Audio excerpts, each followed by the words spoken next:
Excellent, and welcome back to Queer as Hell here on Dice Friends. I am It's a your. good song. It's a very good song, isn't it? It's like peak 2010s, good stuff. It's very bubbly. I'm so glad we found that piece. Like So it's passion welcome. pit. It is very very good. Is a tasty little number as I would say.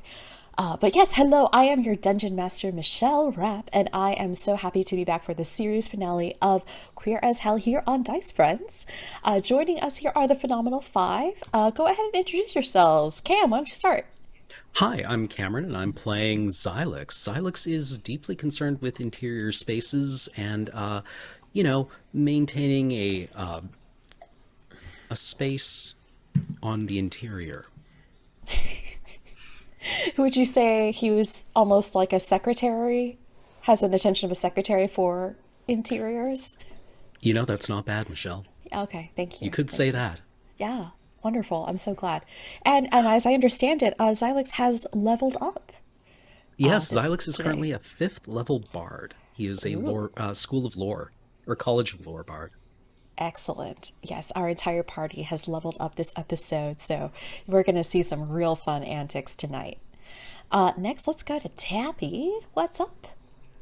Hi, I am Tabby Toeclaws. I am a loud dinosaur from the internet, but sometimes I spend an hour trying to put fancy eyelashes on my face and become Clarissa, the top tiefling social media influencer on such important networks as Bitter and Pentagram.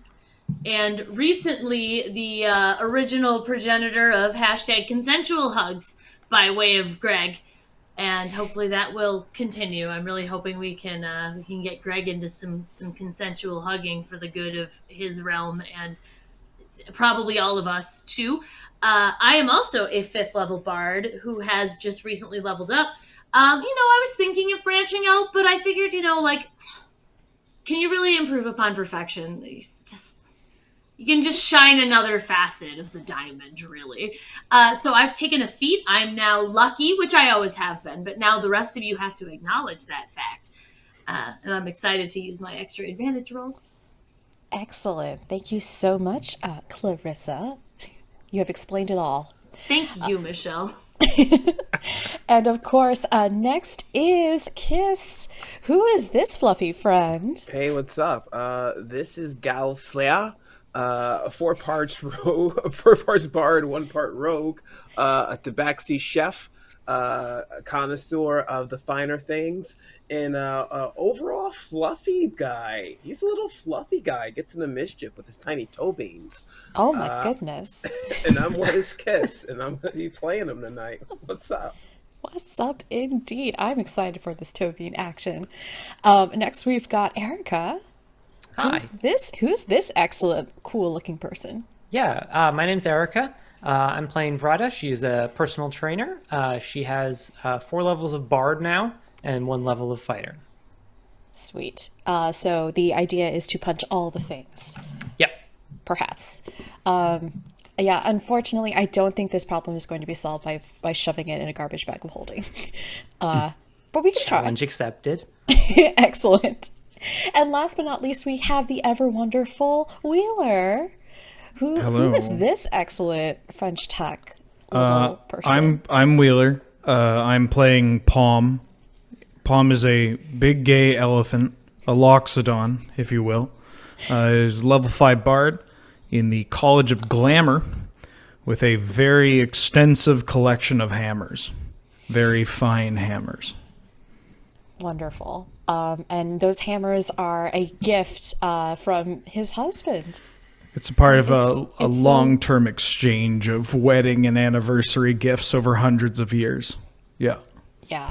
Oh my gosh. One day we're going to have to revisit this setting and see just how many hammers Palm and his husband have. That would be delightful.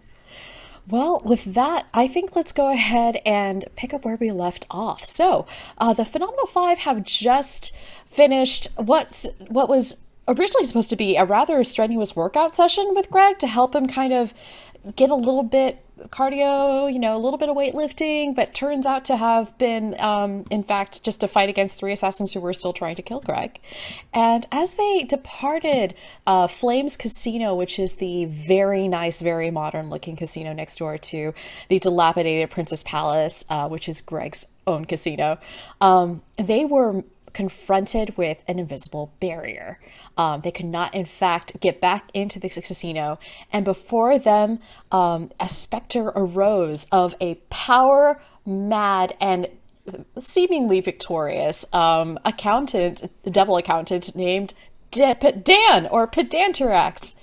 As he emerged. Yes. Correct. Thank you. This is the correct reaction. And as he emerged, he cackled and said something to the effect of that the Princess Palace was now his because Greg had unwittingly signed a contract that would be sealed by the blood of 10 devils that were killed either by him or on his behalf. So with that, the Phenomenal Five are now locked outside of the hotel casino where all their belongings are, which is super awkward. But not only that, we've got Greg kind of hanging out on the floor, on the ground, definitely very confused and also not very happy. So the camera zooms in a little bit as all of you sort of like are standing there stunned. The ever loquacious Benji is in the corner with their 27 armor class, busily writing on a scroll. And let's take a look at what they're writing. Oh, my dearest readers, what a difference a week makes. When the Phenomenal Five derived in Flagellos, the situation looked hopeless. Their client and the Archdevil Greg and his infernal casino, the Prince's Palace, were both in a state of deep disrepair. But then there was hope. Our heroes have spent the last 6 days with Greg, and in that short time, Xylex has shored up both the casino and Greg's motivation. Gavil has showed him how to reconnect with Annie by making her favorite food. Clarissa introduced Greg to the concept of skincare, and Palm convinced him to get a second shirt. Vrada was about to work on some strength training, but she was rudely interrupted when Greg got brained by assassins. Oh, and now on the eve of his daughter Annie's nuptials, all this progress seems threatened. A powerful ward has been cast over the casino, draining Greg's powers. Will the Phenomenal Five be able to defeat Pedanterax and save the day, the wedding, and Greg's progress? Dang, that sounds great. You guys should do that so I can write a good conclusion to this. So in front of you, all of you, basically the sky has turned dark.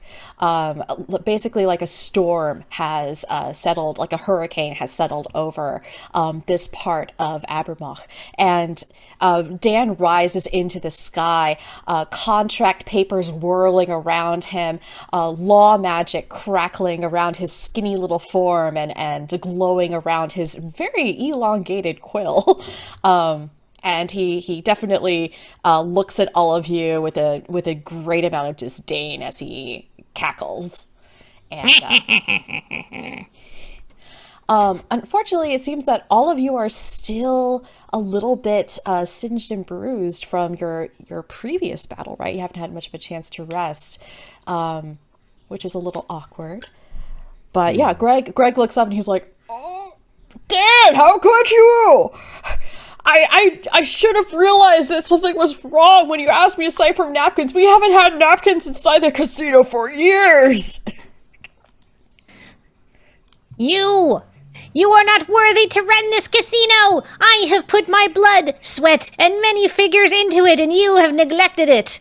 I am the true heir to the Prince's Palace, and now it is mine.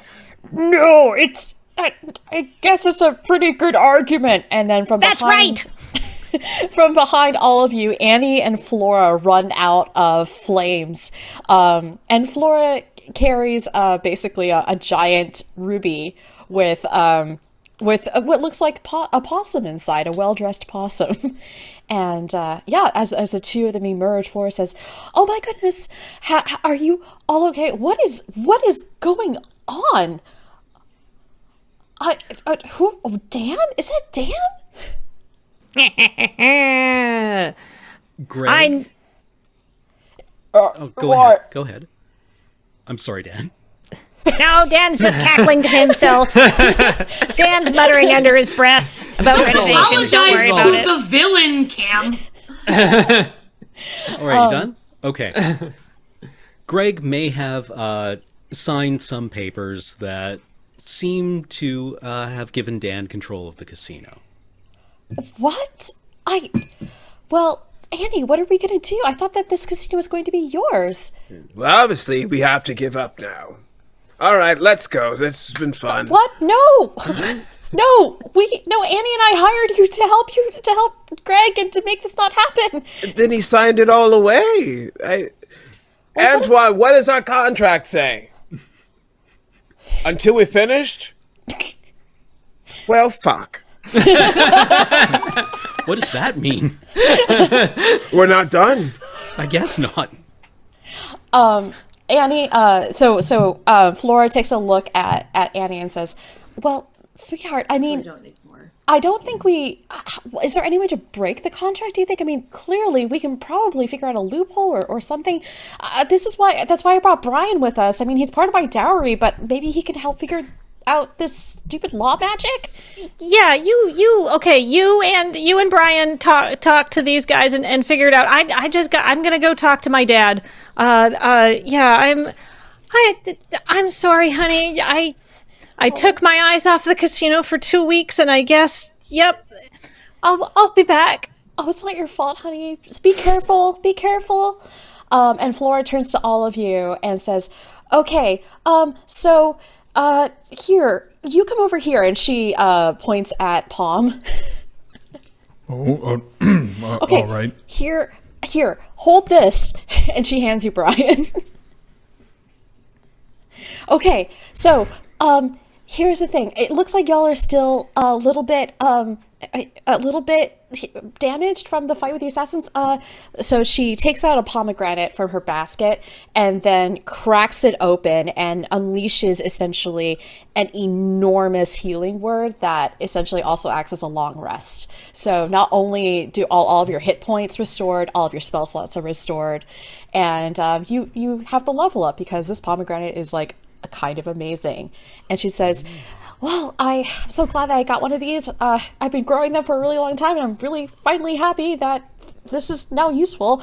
But anyway, so if you all can like stay and just keep Annie and Greg safe and maybe try to take on Dan, I'm gonna go to the Abermock Constabulary and see if we can try to work out like a way to get Dan for like breach of contract or something, because I'm pretty sure this isn't legal. Is that okay? Yeah. I'm sure the Sounds- constabulary will take care of this. Yeah, I don't know if they It's really only didn't take hell, care of I'm this. sure they're nothing like cops on the surface, so probably accurate, yeah. I don't really know. I mean, we haven't really used them before. It's usually just private, security. But anyway, so here's the thing. You can ask Brian for legal help to see if he can break the contract. And he's like the second best lawyer in the multiverse, so he should be at least somewhat helpful. All right?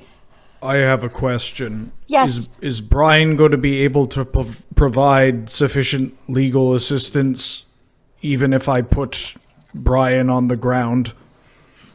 Or do I have to keep holding Brian in order for Brian to work?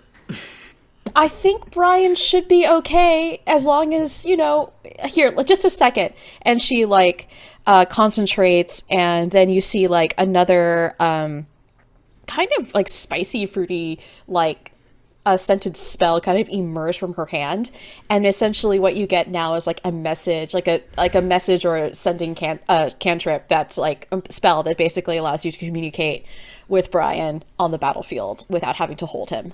Oh, And thank God. Brian definitely touches his nose and is not super happy about this. He definitely scratches his ear as a possum and starts complaining. You would think it would be humiliating enough being a possum trapped in a magical ruby, but here we are, forging new ground all the time. It's just great. Okay. Do y'all need anything else? Hopefully, it's just Dan. Hopefully, you only need to take care of Dan. But I'll be back. So, Annie, take care of yourself, okay, sweetheart? It's fine. I'm fine. Everything's Okay. fine. All right, I'm fine. off. And she like teleports away. And so Flora leaves, and as all of you once again look at Dan, Dan says, "Oh well, that." Oh, Dan. Actually, sorry, Kathleen. Go ahead. Ah, well, I was on mute. Ah, well, now that you've finished your business, are you ready to be crushed so I can cement my hold over the casino? I don't know. I guess. What are we gonna do? Look, Greg, why don't you come here and make this easy for me? You've made it easy for me thus far, so let's just continue with that. Ha ha ha! I'm very evil! And as Dan cackles, he snaps his fingers, and a whirling mass of souls starts to come out of the indoor-outdoor tiki bar pool. And you can hear a great crescendo and crashing of many bongo drums starting to play as what looks like a giant conglomerate of like bongo souls. The entire bongo orchestra looks like it's been melded together. And it rises out of the pool and clambers towards Dan. And you hear the one who is actually good at the bongo says, this isn't really like what we wanted to do, but apparently we're under contract to do this, so we're gonna kill you now. Oh, come on, guys. We worked on this. It's nothing personal, it's business, literally, like, it's in our union contract to obey the ruler, the owner of the casino. Brian, can we have a look at that contract? Absolutely. Could you aim my ruby towards the pages swirling around Dan's head? All right. All right, go ahead and roll, look, go ahead and roll Insight or Arcana or History with advantage for me. Insight? Insight, History, or Arcana, whichever is best for All you. right. I will roll Insight. You said with advantage? Yep, because you're holding Brian, or you're consulting with Brian. Ooh, 27. Brian immediately points a little possum finger at a piece of paper, and basically you can tell right away that in addition to the contract this contract not only binds ownership of the casino to Dan, but also the entire bongo orchestra must now, each of them must now obey Dan and do his bidding. But you get the idea that if you start actually taking out some of these pieces of paper that are floating around him, particularly the ones that pertain to the bongo orchestra, you could start freeing souls from this contract and actually weaken this monster. All right. Yeah. Well, then I do that, DM. All right. So before we head into combat, one more thing. All of you hear a piercing, high-pitched voice coming from the casino. Greg, sweetheart, are you out there? Wait, is that Martha? Martha, are you there? Yeah, and you see Martha pop her head out of what looks like the penthouse balcony window. She says, I don't know if you know, but Dan's taken over the casino, and he's looking to, kill ya, and I just came by to probably bring some lasagna and maybe help get my shoes back, but anyway, I just thought you should know, if you don't already know. Oh, hi, everyone. I guess you already, okay, Hi! Oh, it's the cute cat with all the toe beams. Oh, well, I can't leave the casino anymore, love. I guess I'm stuck. I'll try to do what I can. And with that, you see her throw a pink platform shoe at Dan. See if she hits. The platform shoe misses entirely, and with that, let us roll initiative.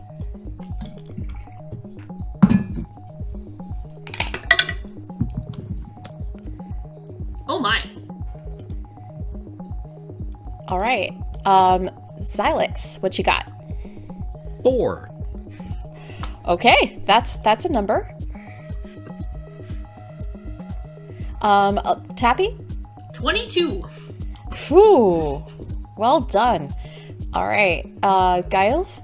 17. I won. That's a very good number. Me. Vrada. But you didn't? Oh. 16. 16. It's like blackjack. The number was 17 instead of 21. I won. Palm. 15. Okay. All right. Annie is going to join the fray, and all right, let me roll for Greg real quick. Greg rolls a 7, unfortunately. So, and let's roll for Martha too. See if she can start throwing things out a window. Love it. Okay. I'm ready. Your body is ready. My actual All right. tone is ready. Excellent. So with that, let us start with a few things. So the rules for this combat, it's going to be a little bit different than what we've done before.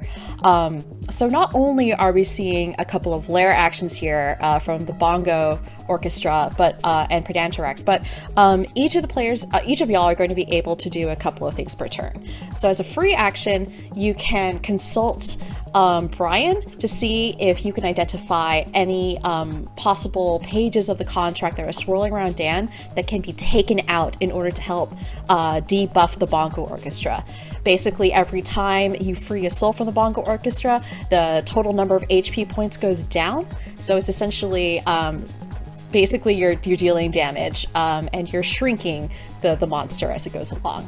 Another thing that you can also do, so Dan is, Greg, excuse me. Greg is actually a very high level devil, given his time and experience as the Prince of Wrath in Heaven before he fell, and unfortunately he is currently somewhat shaken and unable to act because of his fear and self-loathing. So something that you can do as a bonus action on your turn is you can give either a spell slot or a bardic inspiration to give basically a d20 to Greg's pool. So on his turn, Greg will roll a bunch of d20s, and if he hits a certain number or above, he will be able to actually take a full turn instead of not doing anything. So yeah, that's basically what you can do. And do you have any questions? What item did we just pick up in the dungeon room before this that will give me critical hit points on the boss that we're now fighting? I don't think we can. Wait, what? That lucky Don't do that to me, Tappy. Don't do that to me. You get that lucky feat. You declare that lucky. I You did. get all You got the the lucky- advantage of the criticals. Yeah, so basically once you look at your Instagram page and you your Penstagram page and you realize you've just been verified. So that immediately gives you the lucky feat. Fantastic. I Excellent. love it. I'm Wonderful. super good. Everyone shall know of my blue checkmark status. Enemies are instantly ratioed. So Clarissa, go ahead and kick off this battle. I am going to, I assume I'm standing close-ish to Cameron. I'm going to ask Dan if we can do any identification on which papers might help free the bongo orchestra. So I Ask can Dan shoot or those. Brian, because Dan's not going to be able to give you Oh, much sorry, assistance. Brian. Yeah, I don't know. All possums / creepy weird accountant end bosses are the same to me. All right. None of them are verified, so. No worries. So, yes, you turn around, you ask Brian, Xylix, you pass the ruby over to Clarissa, and We're gonna wait. go ahead and roll Insight, History, or Arcana with advantage. Oh no. Insight seems good. We'll do that one. That is. Classic cat behavior. What do I get for advantage? Do I just get to roll? You two get to dice roll and pick 2 a higher dice and one? take, Yes, that's exactly what you did. Fantastic. The first one was better. I got a 17. 17 does it. Okay, so Brian immediately points out a piece of paper that you can absolutely take out if you, and if you do, you can definitely release a couple of souls. If you can shoot that page, you'll take out clause 69B, which I think you will find will be pretty nice for your odds. So I will try to shoot at that. Can I do I have to roll an extra thing to identify it in the circling papers, or can I just now I know? No, you already identified it. So if you want to target that, so you can either there are 3 targets. You can either target that paper, you can target Dan, or you can target the bongo people. I would like to target that paper. All right, please go ahead and roll with whatever attack you'd like to take. I'm gonna shoot it with my crossbow. So that is a 19. A 19 hits. You shoot. So what? You just hit it with your crossbow again? Yes, just go You- pew pew pew. Excellent. So your crossbow, your bolt hurtles through the air and knocks that paper right out of the sky. And you see the bongo monster. A couple of souls start to float away and with their own little individual bongos, and they say, "Thank you. This job sucked." No, please. Thank you. All right. So, anything else you'd like to do, Clarissa? Would you like to give Greg any inspiration? I am gonna give Greg a bardic inspiration. My first Excellent. Twitter post from today has over 50, I think. So if I can give him that bonus, let's just kick that off right away. Oh, well, this time it doesn't quite matter because it's just a d20 to his pool. Oh, sure.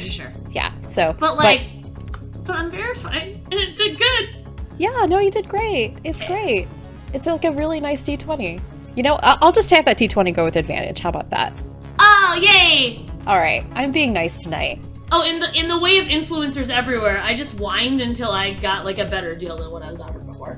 You know, legit. All right, next is the bongo monster itself is going to go ahead and try to hit all of you. So it's going to go ahead and so you see the bongo spirit essentially start basically hitting the bongo really hard at very, very, very high speed. And as these sonic waves cascade outwards, I need all of you to make a Constitution saving throw. Oh, no. Dice do not roll off my table. Oh, wow. Okay, I'm just very lucky. 17. 16. 16? Did anyone get any lower than a 15? I did. I got a 14. Okay. And, okay. Greg saved. And did Annie save? What a good question. I forgot to roll for her. No worries. She did not. All right. So those of you who... Let's see. Selfies are for actions. Oh, wait, that's 3d8. Excuse me. Hold for math.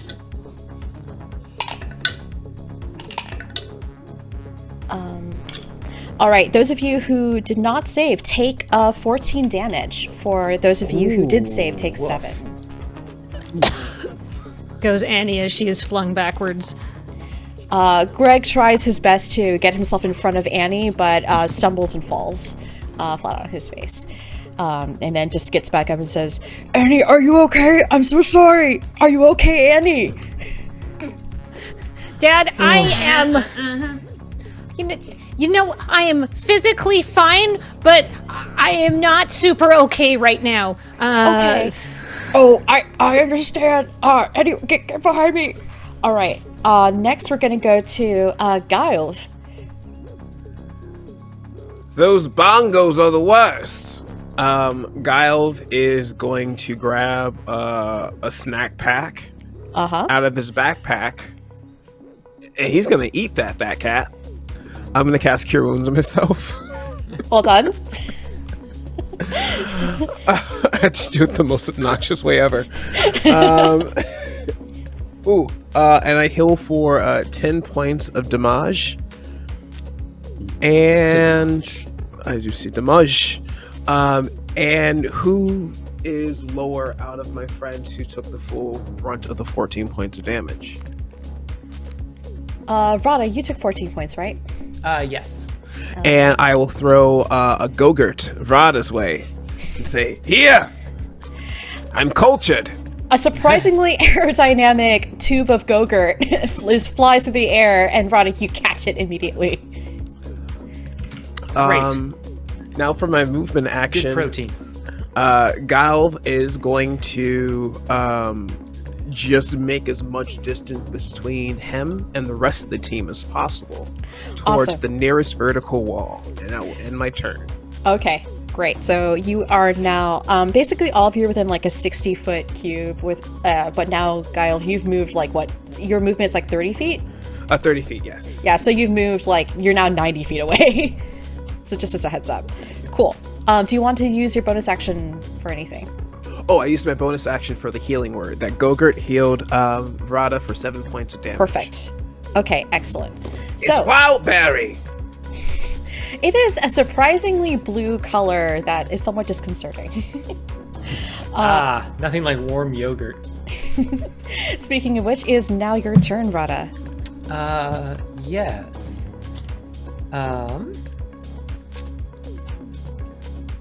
I don't know if I can punch my way out of this problem. Okay, I'm gonna try something different. I'm gonna try casting Bane as Nice. a second level spell. So Okay. Pedantarax and the Bongo Orchestra both have to make Charisma 13 saving throws.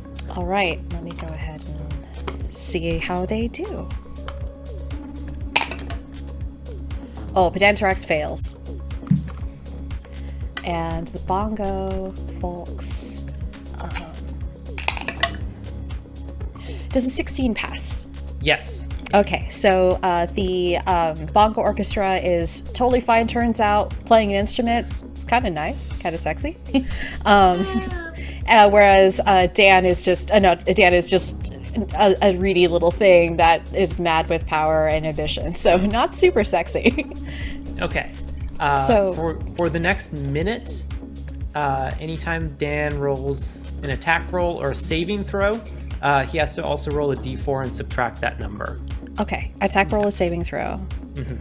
It's the opposite of bless. Lovely. There's some really cool enamel pins that do that, that have like that sort of flipped thing. All right, Rada, is there anything else you'd like to do with your turn? I'll give Greg a bardic inspiration. Excellent. Sorry, I thought I was muted. I'm sorry. Awesome. It's okay. I'm gonna take a selfie of your little Tobians because they're out and you're doing a cute cat thing.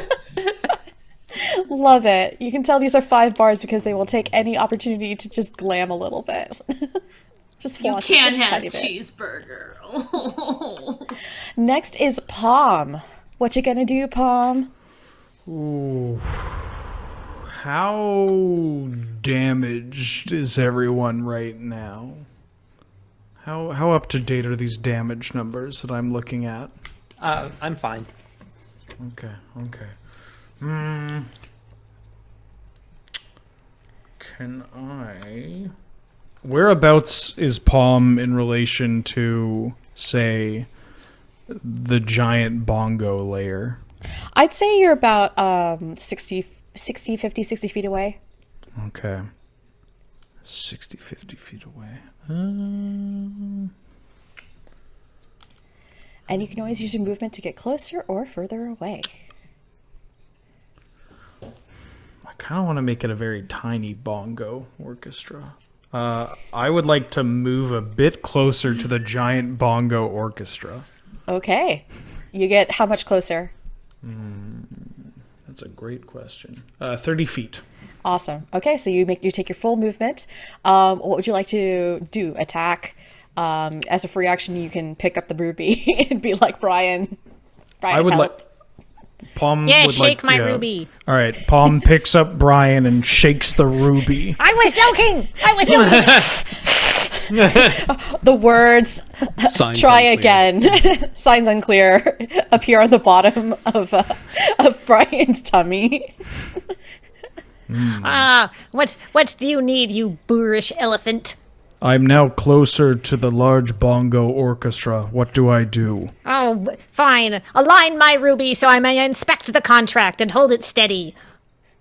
Palm pauses before thinking, sure, I'll align this ruby. Okay, go ahead. Go ahead and roll Arcana, Insight, or History. Let's do insight. That's a natural 20 plus 8, 28 total. You now see two. Brian looks and it helps you identify not just one, but two pieces of paper that if you knock out of the sky, will be able to release twice as many souls from this contract. Knock out of the sky. Oh, over there, you can see, on page 372, there's an overtime clause. Eliminate that, and he'll be forced to let people go because they're overdue on a lunch break. I don't really have anything that's ranged to deal with that. Could I make it giant? Is it worth casting enlarge, targeting one of these pieces of paper that would release twice as many souls? So here's what would happen if you did this. So these papers are swirling around Dan. If you did it, then suddenly a couple of pieces of paper would be like the big, like a top sheet, and it would definitely be easier to hit. That's for sure. But it also it also could be a little awkward for Dan because he's now got these two giant pieces of paper, possibly blurring his sight every now and then as they swirl around him. That sounds pretty good. Let's make things awkward for Dan. I'd like to cast enlarge on one of these pieces of paper. All right. You stretch out your hammer, the lovely hammer that was given to you by your husband, and a beam of beautiful rainbow energy emits from the hammer, hits the paper, and poof, makes it basically like an 8 by 12. Instead of an 8.5 by 11, now it's an 8.5 by 11 feet instead of 8.5 by 11 inches. And it just swirls around Dan. And Dan is definitely befuddled by what the heck just happened. What's going on? There's something. Good. He's annoyed. And then for my bonus action, I'd like to use a bardic inspiration to give Greg another d20. Excellent. So next is Dan. Dan takes a look at all of you and tries to bat the very large piece of paper out of his way as he tries to level a spell at some of you. And so he's going to go ahead and cast. Let's see.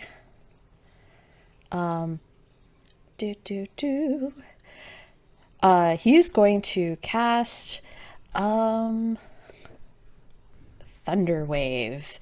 So with that, Pika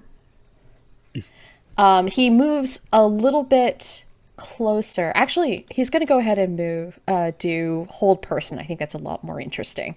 So he reaches out and he says, you'd like to get a little... He reaches out and, sorry, Kathleen, I keep speaking for Dan and you should speak for Dan. I think I need to analyze something a little closer. Wait, I'm not doing my Dan voice, I'm doing my Brian voice. This is just disaster all the way down. I need to analyze this a little closer. I'm a monster, and I'm going to grab whoever Michelle says I'm going to grab with hold person. And basically the quill points towards Palm, and Palm, you need to succeed on a wisdom saving throw or be paralyzed for the duration. Okie dokie. Actually, and because I'm going to cast this at a 3rd level, he also points another finger at Clarissa. Oh no! You, the perky one! Cease your perkiness at once! So, saving throw d20 plus the modifier, correct? That's correct. I rolled a 20. And it is a wisdom saving throw? That's correct. Can I use my lucky roll? And, Yes, you can. Not use this one. Let's not talk about it. Aha! Yes, that seems much better for me. 20. It's 18 plus 2. Oh, both- samesies. Oh, nice. Oh, wow. So basically, the spells fizzle as they hit both of you, and he curses under his breath as he fails in trying to restrain two of these pesky bards.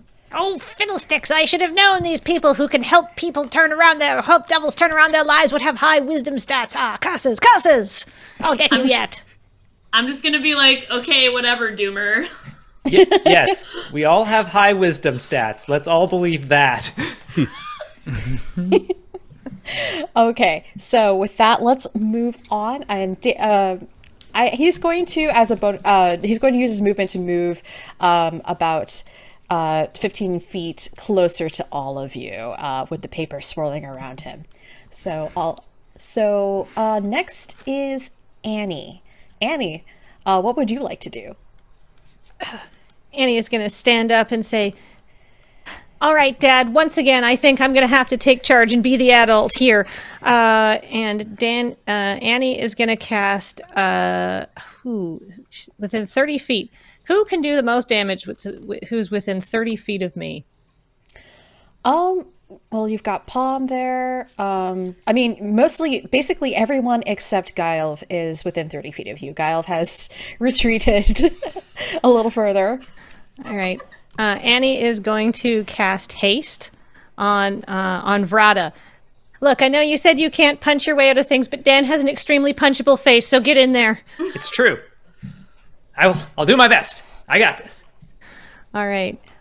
So until the spell ends, which is about a minute, you get +2 to AC. You have advantage on dexterity saving throws, and you have an additional action on each of your turns.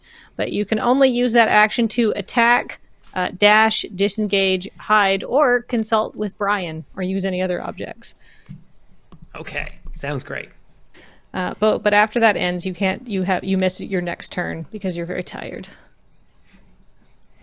Cool. So this lasts for about 10 rounds. So we'll see how long this combat takes. Cool. Anything else you want to do, Annie? I think Annie's good for now. Awesome.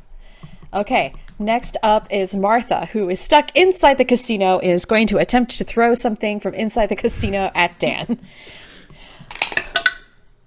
Okay, you see her run out with a giant pan of lasagna and attempt to throw the lasagna at Dan.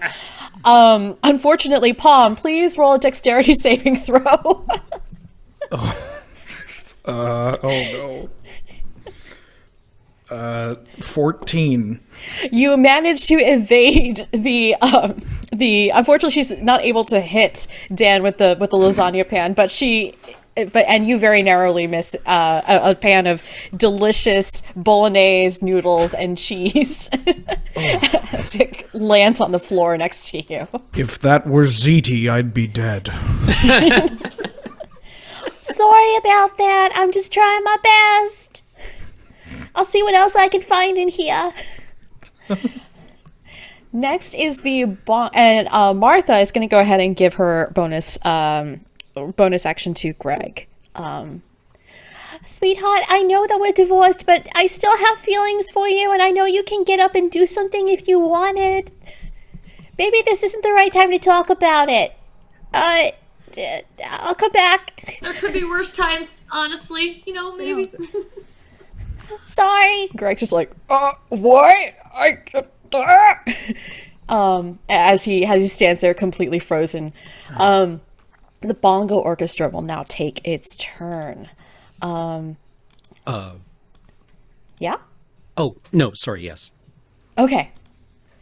I was like, you have like some kind of high level thing I didn't know about that completely strips the person of their turn? It's amazing. So they're going to go ahead and move towards Xylix and make 2 slam attacks. So, let's see. First one hits, I'm assuming, because, let's see, a 27 should hit. Yeah. And the second one also hits. It's a 26. So go ahead and take 7 bludgeoning damage. Okay.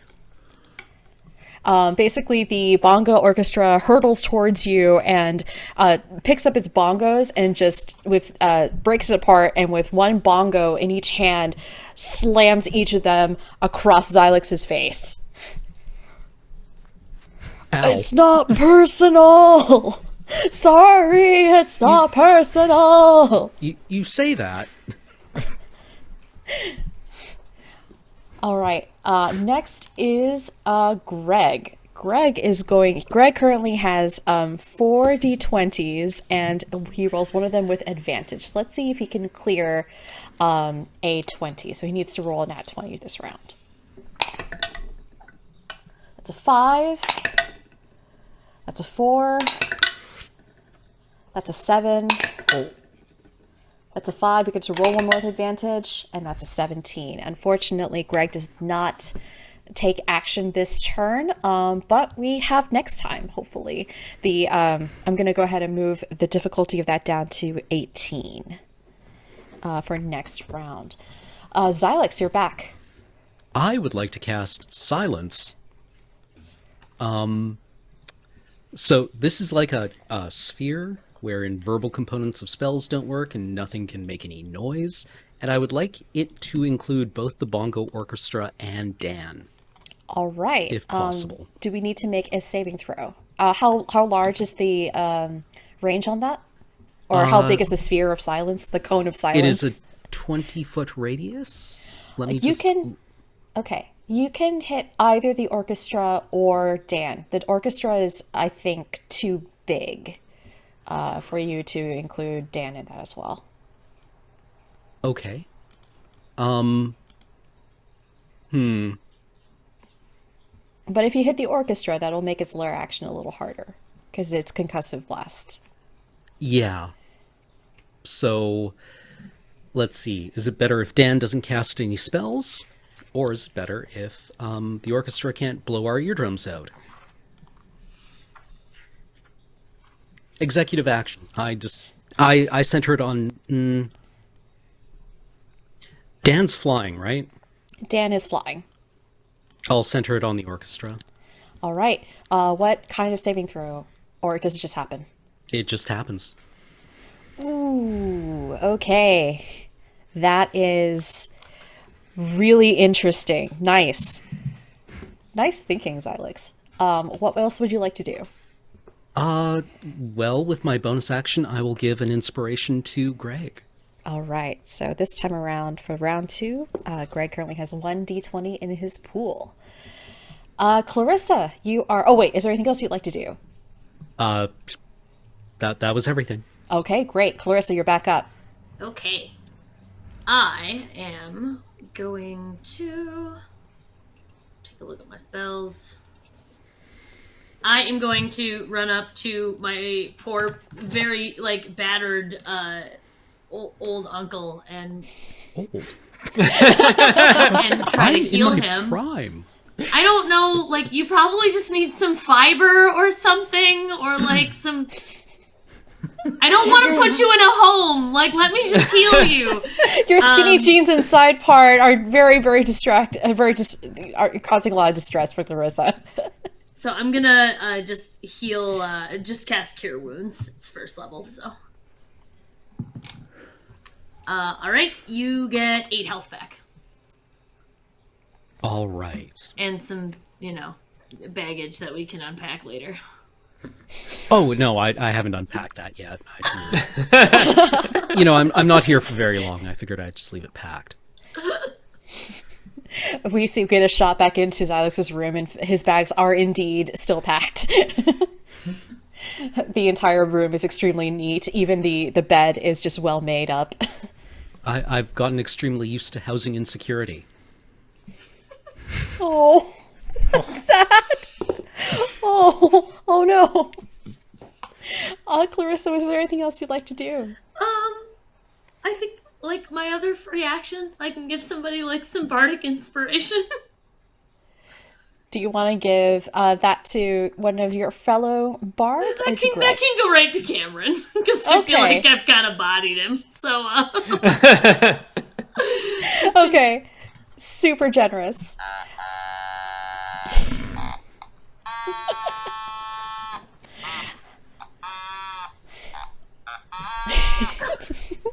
As the notes of the automaton ring out amidst the swirling weather vortex that's above this battle, we switch over to the bongo orchestra, which latches its bongos back together and attempts to make some kind of noise, and it can't. So with that, we're just going to go ahead and go straight to Guile.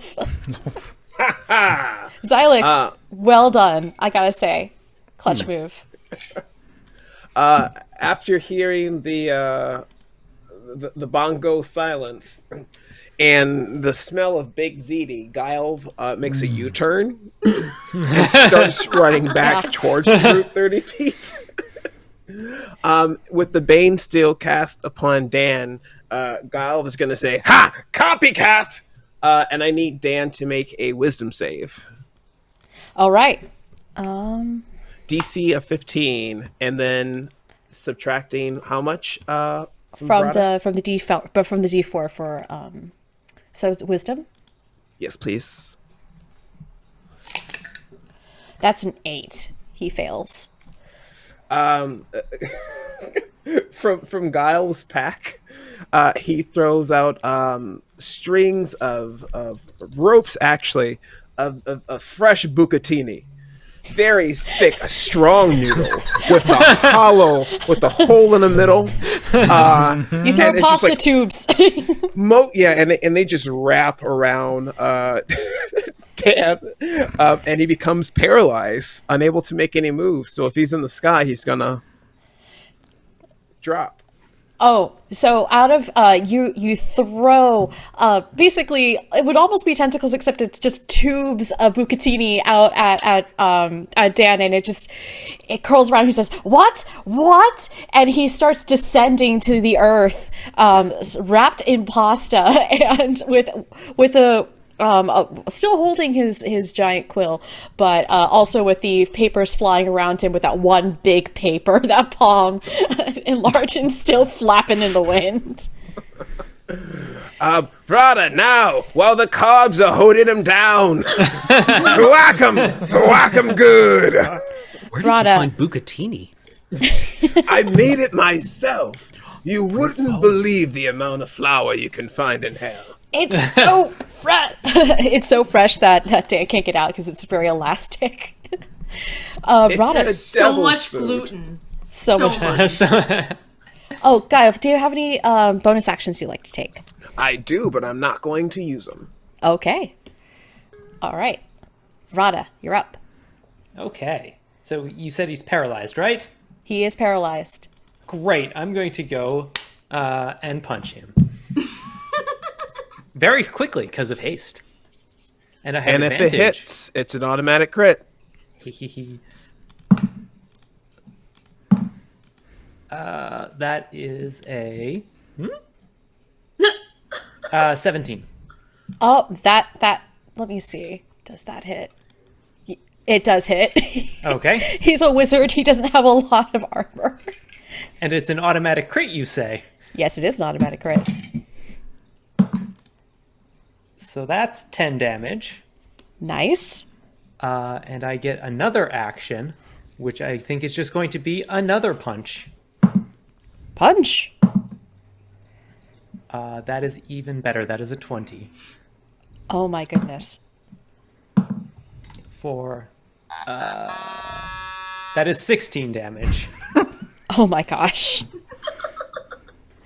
So, yeah, so in a really wonderful bardic combination, Guile, your bucatini, like tethering a balloon, starts bringing Dan back down to earth, and Rada, you move forward like One Punch Man, and just go wham, except it's 2 punches, and the elasticity of the bucatini basically like like you see him go boing and it'll further out, and then he starts returning to you, and with your other fist you hit him again, and he kind of also just boings in the other direction. It's Clearly like a speed unhappy. bag. Just basically all day. Basically like a pasta. Yeah, it's basically, what is it? What is that kind of pasta? It's like one of those pasta shells that's filled with cheese, except this time it's filled with power mad accountant devil. Is there anything else you like to do? Cannellini? I have a bonus action. I thought that was all pasta. I'll give a bardic inspiration to Palm.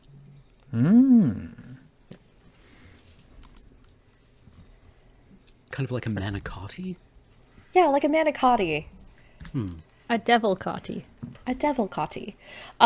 Kiss, is there any saving throw that Dan's going to make later on to get out, not be paralyzed? Or is this just a permanent thing? Oh no, they get a chance to re-roll. Let me bring up the exact rules. Click out of this real quick. No worries. Or while we're doing that, Palm.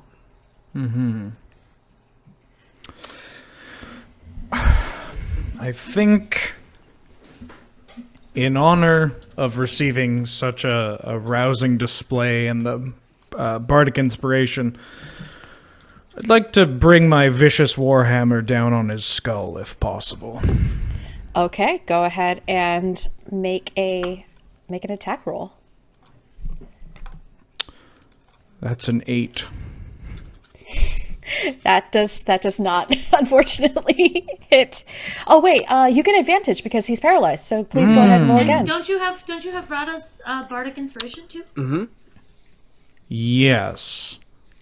I quickly reread what I just read. You can be inspired by how much ass Rada just kicked. I can add it. Yeah, roll the advantage first. Roll for advantage. That's a 19. 19 hits. Okay. Yes. And because you are in melee range, it is a critical hit. So please go ahead and roll damage. Because I'm a College of Valor Bard, you can add the inspiration to your damage if you choose. I'd like to do that. I'd like to do that a lot, actually. And if that's another die to roll, then that die is also doubled as well. Jesus Christ. You are about to. And are you doing this with your new hammer, or are you doing this with your old hammer? Oh, I'm doing this. We're busting out a new one for this. Have you figured out a name for your new hammer? I have. Glamour Opulence. One word. That's such One a beautiful word. anime name. Okay, for damage. Okay, I'm rolling like 8 die for this. Yeah, you are. Okay. When Palm gets mad, Palm gets mad. So that's a 6 for the normal roll, and then the inspiration I roll an additional d6. That's 10 total. Are you sure that it's because I thought that your hammer was a d. Oh, so you rolled d8 and you got 2 6s. Yes. Okay, so that is 12 altogether. Yes. Okay. You take out Glamorous Opulence, and you basically just with 2 hands, with one hand, you basically just smash one of Dan's horns clear off his head. Ah! Pasta la vista. Am I saying that right? Did I say that right? We got it! We got it! We're gonna make it into a boomerang. What do you mean the boomerangs don't have audio? Nope. I already got it. Palm's just looking. The hammer is still kind of just in the ground, back turned, putting a thumb up. Getting so many likes. Yeah. Is this good? Okay, thank you. Are there any bonus actions you'd like to take? Yeah, let's give Greg one of those D20s. Excellent. Okay. With that, Dan's next, and he's gonna try to not be paralyzed anymore. So let's go ahead and make another Wisdom saving throw. He fails. He fails very hard. He continues to hang out, because he is incapacitated. Yeah, he can't do anything. So he continues to roll around on the ground with the bucatini like a pasta worm. Yeah, he ends up cursing at all of you, saying, "Ah!" I'm sure. And actually, next is Annie. Oh boy, Annie, Dan, you jerk. My dad trusted you. That's the worst thing is I trusted you. Annie is super mad. So she is going to cast Lightning Bolt on him. Oh my gosh. All right then. If you give me these spells, I will use them. I will give you. I mean, I'm not going to not give you these spells. All right, so let's see. I'm now. Oh wait, that's the wrong dice. Thank God. All right. Ooh. Okay, so I get a 17 plus my spellcasting modifier, which is 7. So that means I have a 24 to hit. That absolutely hits. You don't need even to roll advantage. All right, perfect. And then I roll 8d6. Ooh, this is going to take a while. Should have brought more than 1d6. And not dropped it on the floor. Oh no! Please stand by for math. Also, retrieval of dice. 10. Palm, how many hammers do you think should be in this post? Well, there's one hammer. There'd be another hammer would be good. Potentially a third hammer. Annie is so furious at the thought of her inheritance going up. She gets together and she calls down a righteous lightning bolt from the sky and deals 26 damage to Dan. Oh my god! And she goes, Dad! After we are done with Dan, we need to have a big talk! If you insist, I guess. I'm sorry. Would you like to do anything with your bonus action? Yeah, I'm going to cast shield on myself because I'm still kind of beat up, but I haven't really been paying attention. Nice. So, and with that, let's move to Martha. You hear a bit of a clattering and clanging going on inside the hotel, and Martha comes out, and she is a devil, so she's pretty strong. She comes out with an entire pachinko machine and hurls it from the balcony at Dan. And she hits Dan. She hits Dan with the pachinko machine, and it is big. So let me go ahead and roll a d8.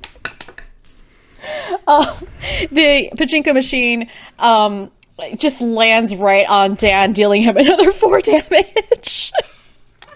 Hey, Palm, you might want to text your husband. Tell him you're going to be home early tonight. Take that, you creep! I never liked you in the first place. You okay, Greg? I'm fine. This is very overwhelming. It's okay. Just keep deep breaths. Just take deep breaths. And she's going to give him a d20 as her bonus action.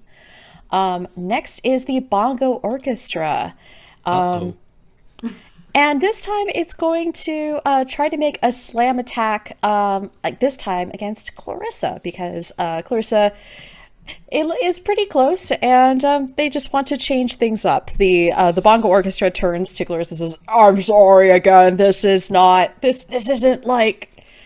personal, and I just want to let you know I'm liking all of your posts, even though I am also fighting you." Actually, it tries to say these things, but it can't because it has silence. So you basically can mouth read what it's trying to say. A 12, I assume, does not hit. It does not. Not by much, but it does not. And does a 16 hit? 16 does. Okay. All right. Go ahead and take 12 bludgeoning damage. The first bongo drum, as it unhooks, whiffs over you, but the second one catches you right on the shoulder and dislocates it. Oh no. Okay, I collapse to the ground going, I'm an influencer! I take everything personally! All right. Now it's Did you not like the angle? Was it the wrong filter? The Bongo Orchestra attempts to try to tell you that your angles are actually perfect, but once again, due to Xylox's silence, you can only lip read. No, I'm sobbing on the ground. I'm a collapsed mess. All right. In that case, let's go ahead and move to Greg. Greg has 3 D20s, and he needs to hit an 18 or above on one of them. He got a 19 in the first one. So he's going to go, so Greg stands up, and after seeing Annie completely electrocute Dan, and you see something change in his posture. He stands up a little bit straighter. He wipes a bit of dirt off of his shoulder, just like whatever, and he looks down at Dan wrapped up in bucatini and says, I think that I've treated you a little bit too nicely, and I believe it's time you learned who's the boss. And also, you're trying to mess with my daughter's wedding, and this is just unacceptable. And he reaches his hand out and pulls a flaming claymore with brilliant white flames glinting off of it. It's clearly what used to be a heavenly weapon. And he's going to make an attack on Dan. Cool. So he rushes up, and he's going to go ahead and see what he can do. And he hits. And that is a critical hit with his freaking great sword. Official name? The official name, he just, as you say this, as you ask this, he's like, I don't know, I just call it the sword. It's my sword. Works good. Basic, simple, fundamental. Elegant. Okay, so that's 4d6 plus 6, I think. So that's 9, 20. He lays into him for 26 damage. And some of the bucatini falls away, and clearly Dan is very much hurt by all this. And Greg turns around, looks at Annie, and says, "I'm so sorry, sweetheart. I didn't mean to make it so hard for you. I'm gonna make this better. I promise." Okay, Dad. I hope you mean it this time. I hope I do too. It's so hard, but you mean so much to me, and well, I know that we've been through some hard times, but hopefully maybe we can get through this together, huh? Okay. Thank you, Dad. I just want you to take care of yourself. I want you to believe in yourself just like the old days before Mom left. I know. So Greg walks over and he puts down his giant flaming claymore and embraces Annie in his giant archdevil arms, and he says, "No, if anything, I owe you so much, so many apologies for not being there for you, for not being the parent and guiding force you needed to grow up. And I see you didn't really need me. You've grown up, and I'm so proud of you. But I promise right here and now I'm going to take care of myself so I can take care of you." Thank you, Dad. All right. Let's see what this thing can do, huh? It's been a couple of centuries, but it's nice to get sword back. The sword's name is just sword. Okay, and Xylix, please go ahead. Let's see. While this touching tableau plays out, I assume, like, Clarissa and I are just being picked up by the bongo monster against the ground. Pretty much, yeah. Okay. That's just going on in the background. I'm trying to film what's happening for like the ratio later, but I'm getting It's so the footage is so like jerky. Yeah. Okay.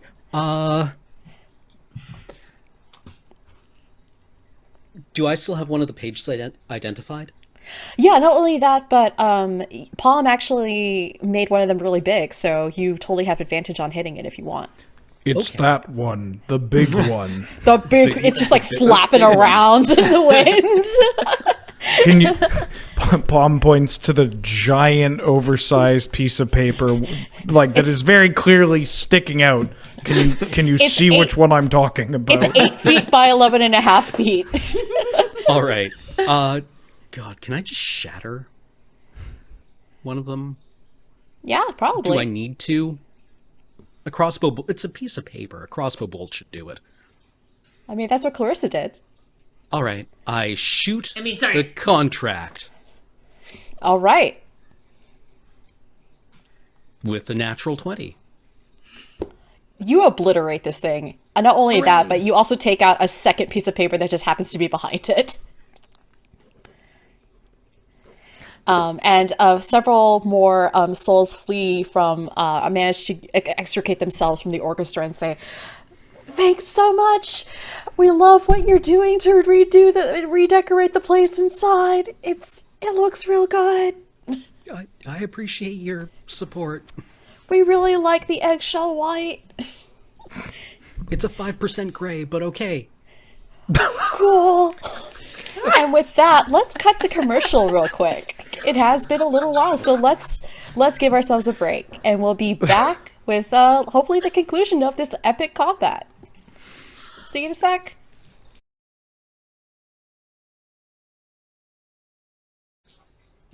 Hello and welcome back to Queer as Hell, where we are currently mid-combat with all our Phenomenal 5 plus Greg plus his badass daughter Annie against a Bucatini-wrapped accountant and his bongo orchestra lackey.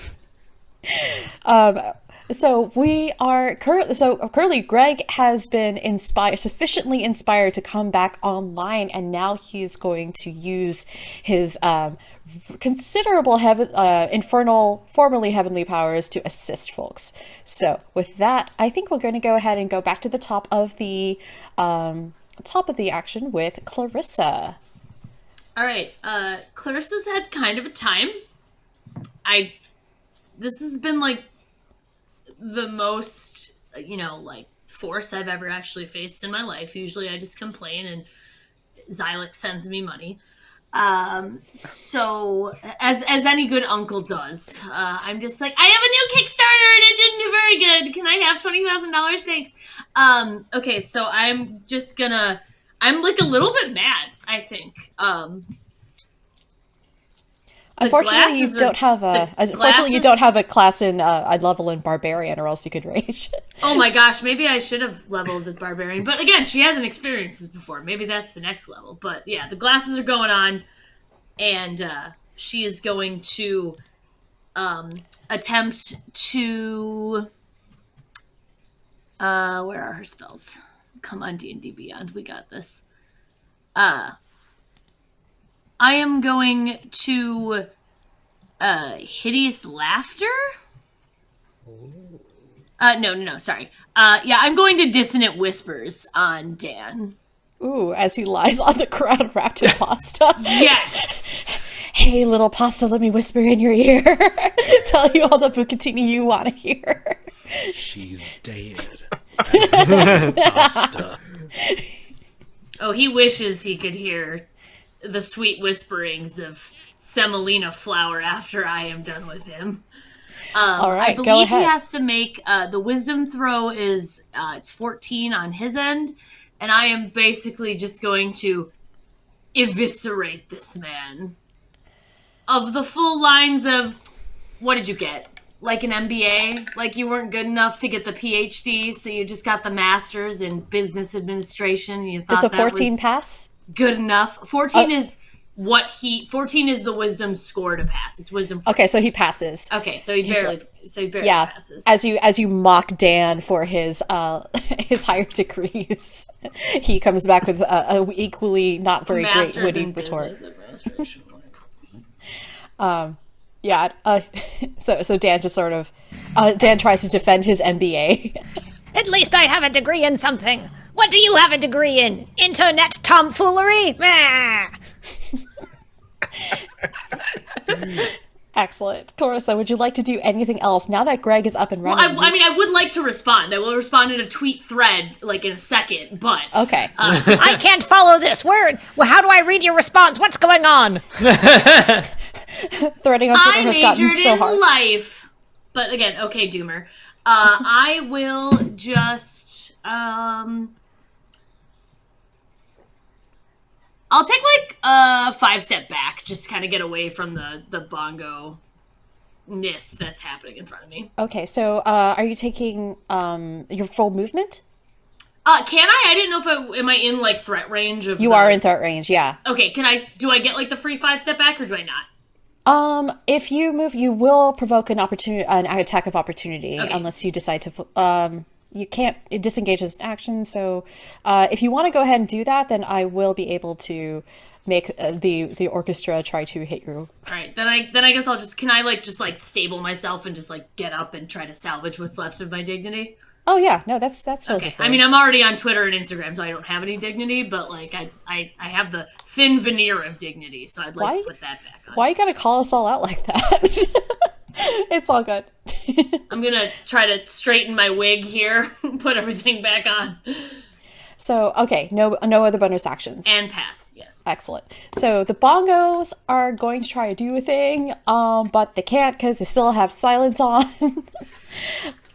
So we're going to, basically they continue to have silence on them until Xylex breaks concentration. So that's basically what they're gonna do. So in that case, we've got Guile, who continues to be very far away, but launching pasta and go-gurts nonetheless. My last turn, I return with the 30 feet. I'm going to approach another 30 feet. All right, you are back up in the mix.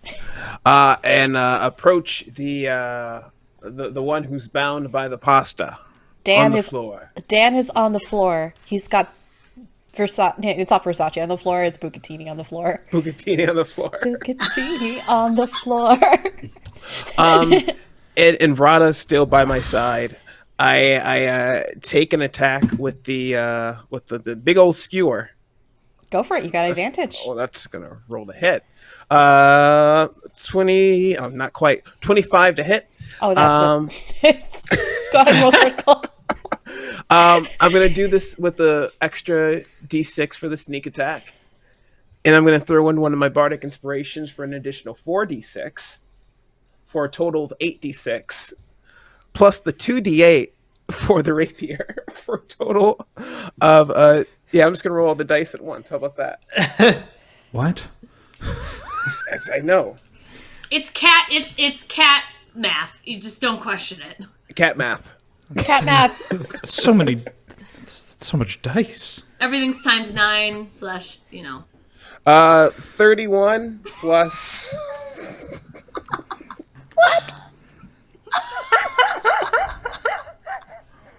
All right, that's 39, 30. So that's 42 points of damage from the first attack. As Guile says, "Dan, you fool! Sure, you enjoy the carbs, but they were processed carbs. You had a little spike of blood sugar, but then it dropped. Now look at you, full of pasta and pasta and a sword." So that was 49 or 42? It's 42 points of damage total. Oh, that's a good number. For the first attack, right? Oh, I love rogues so much. I don't know about you, but I'm feeling 42. And Not really, though. then for my bonus action, I'm going to say, "Here, Vrata, have a go-gurt," and I do another healing word. Oh, thank you. And that ends my turn. Nice. My lord. How is it that almost all of my combats, it's 2 out of 3 combat sessions are basically all of you curb stomping my one big bad. All right. Rada, you are up. Just real quick, what did I heal from the Go-Gurt? Or was that a bardic inspiration? That was go-gurt. And you healed enough.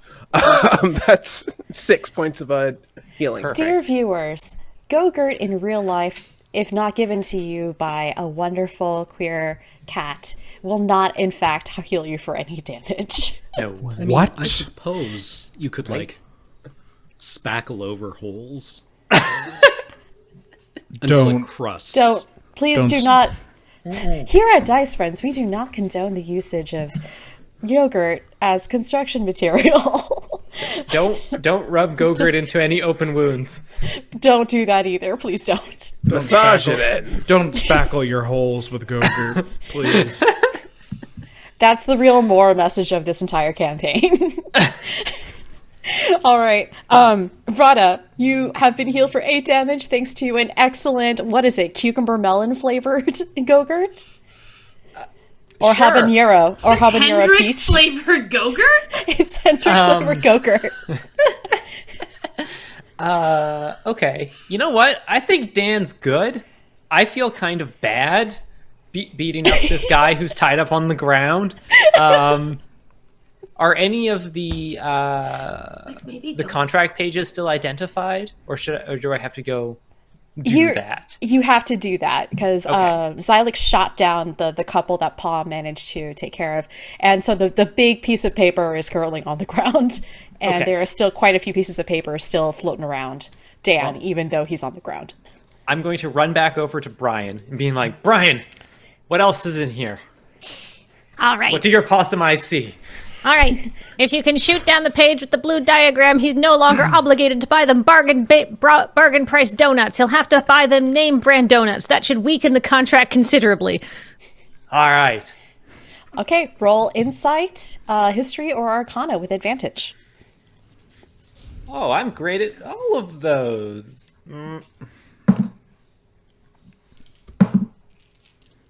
That one's cocked.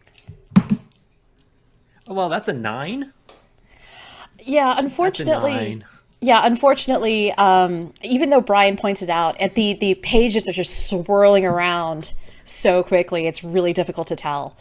So you're not able to get a good hit on the page you're aiming for. Would you like to make an attack roll on the bongo monster, or would you like to do something else? That's a great.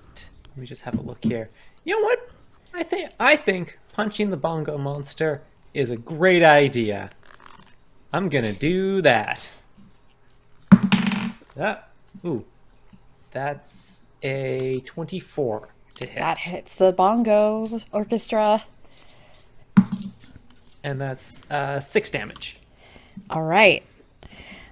Vrada, you launch yourself forward, screaming a battle cry that instantly gets silenced as you enter Xylix's silence field.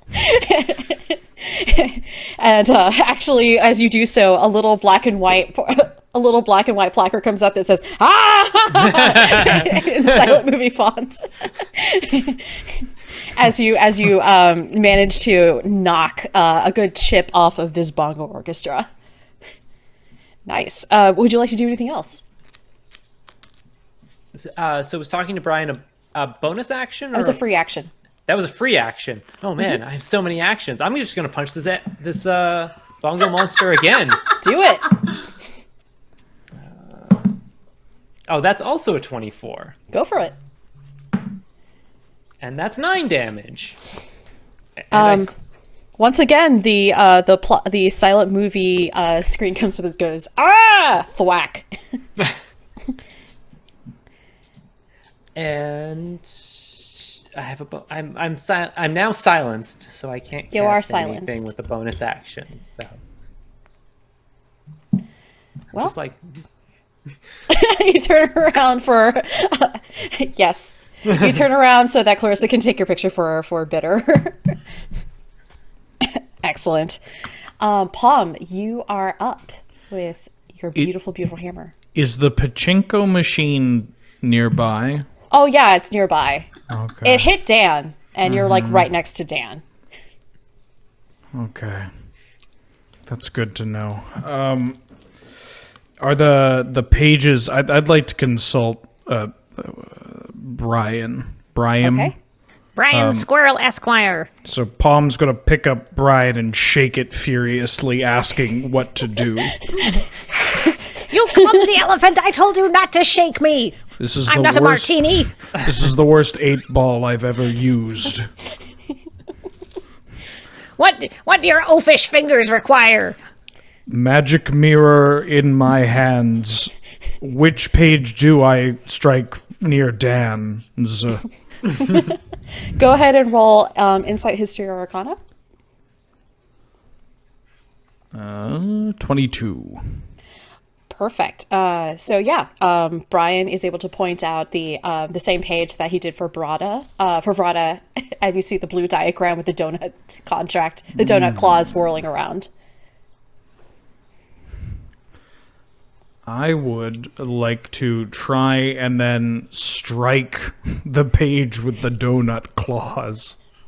I assuming is it claws like bear claws or claws like donut claws? Like the donut clause, but you see that, so Brian does inform you that the donut clause does include a second section about bear claws, but it is still just a clause. Donut holes are a prohibited subtype.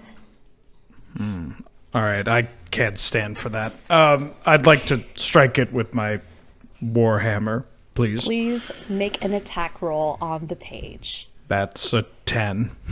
That does not hit the page, unfortunately. Cool. You take a swipe, but the page flutters past you, and Brian lets out a rather undignified snicker.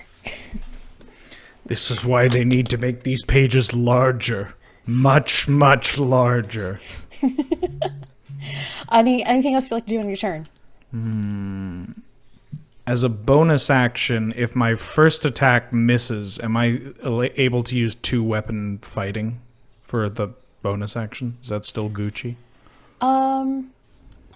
2-weapon fighting. I think you have that feat. Mm-hmm. I think that's kosher. All right. Well, I'd like to take one of my smaller, more intricate hammers, the Boston Cream. It's an older model. And I'd like to try and hit the donut claws page with the Boston Cream. Please go ahead and make an attack roll. That's an 8. Unfortunately, the Boston Cream does not hit the page, and it flutters away in a little circle. I'm too old to eat these things anyways. It's fine. It's okay. You get a text from your husband that says, "Hey babe, love you." Is shrugging to my teammates a free action? You can absolutely shrug. Palm as a turns free action. around and just kind of shrugs. Emoji. All right. Clarissa wrote a dissertation on the different kinds of shrug emojis that you can give people. So. Next is Pedanterex, and he is going to try to make a wisdom saving throw to get out of the Bucatini. Oh god. He rolled a nat 1. We move on. Annie. That means he gets breadsticks now, too. The Bucatini, some of it just starts forming, like they start congealing and rising into breadsticks. It's slowly suffocating Dan. Annie, go for it. Oh my goodness. Dan is looking beat up. But how beat up does Dan look? Dan looks pretty beat up. He's got both horns snapped off. He's got 2 black eyes. He's wrapped in Bucatini.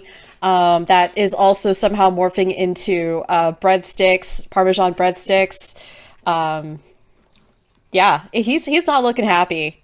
Perfect. I'm going to shoot him a dirty look, and then I'm going to go to my dad, and I'm going to say, Dad, take his head off, and I'm going to cast Fly on Greg so he can get a good run up. Oh! Greg starts flying, and the wind whips up underneath the beautiful green shirt that he was given by Palm. And he says, "Well, this reminds me of back in the day. Thanks, honey. This is going to be epic." And with that, Andy, would you like to do anything else? I'm good for the turn. Excellent. Martha is going to. You hear her cursing. God, Fiona, damn it! Why can't I find anything? Oh, here we go. And you see her basically, you hear like the door to the penthouse balcony crash open and break as she takes Greg's demonic king-size bed and attempts to throw it at Dan.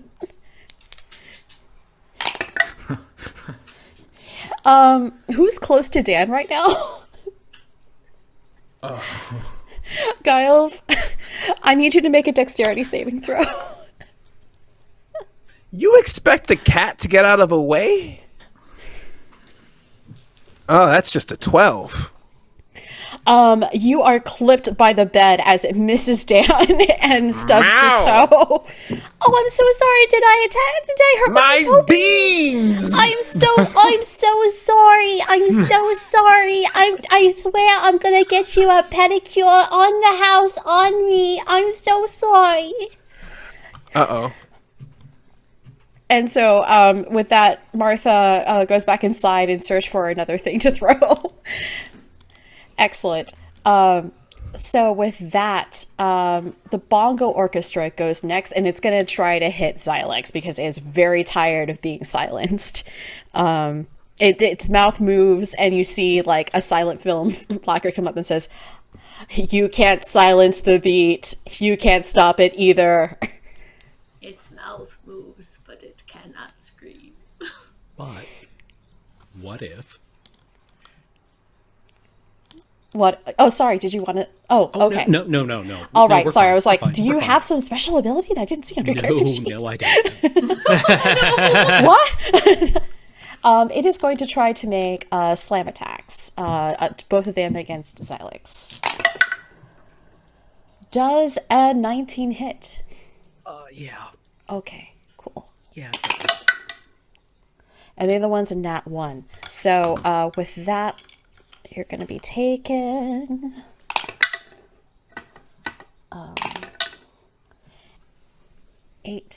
14 bludgeoning damage, and I'm going to need you to make a concentration saving throw.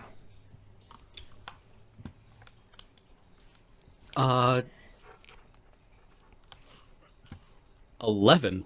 So maintaining the spell is 10 plus the amount of damage taken? Yeah, plus half the amount taken, I believe. So I fail. Yes.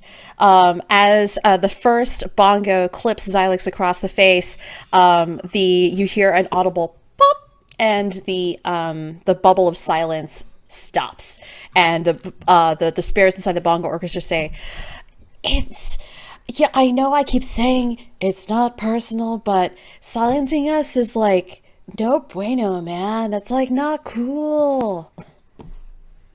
Yeah, And- you're right. That was over the line. That was I barf up like, a couple of feet of intestine before putting it back in. that feels very like at the Owl House for some reason. I'm not sure why. Next is Greg. Greg is in the air and he is flying, and he says, "I think if I can just take out Dan, I can probably just end all of this, perhaps. But first of all, let's do it. Let's have some fun." He just sort of like he cracks his knuckles. He leaves his sword named sword suspended in the air. He cracks his knuckles, holds it again, and then points at Xylex and says, "I think that let's see. How are you doing, friend?"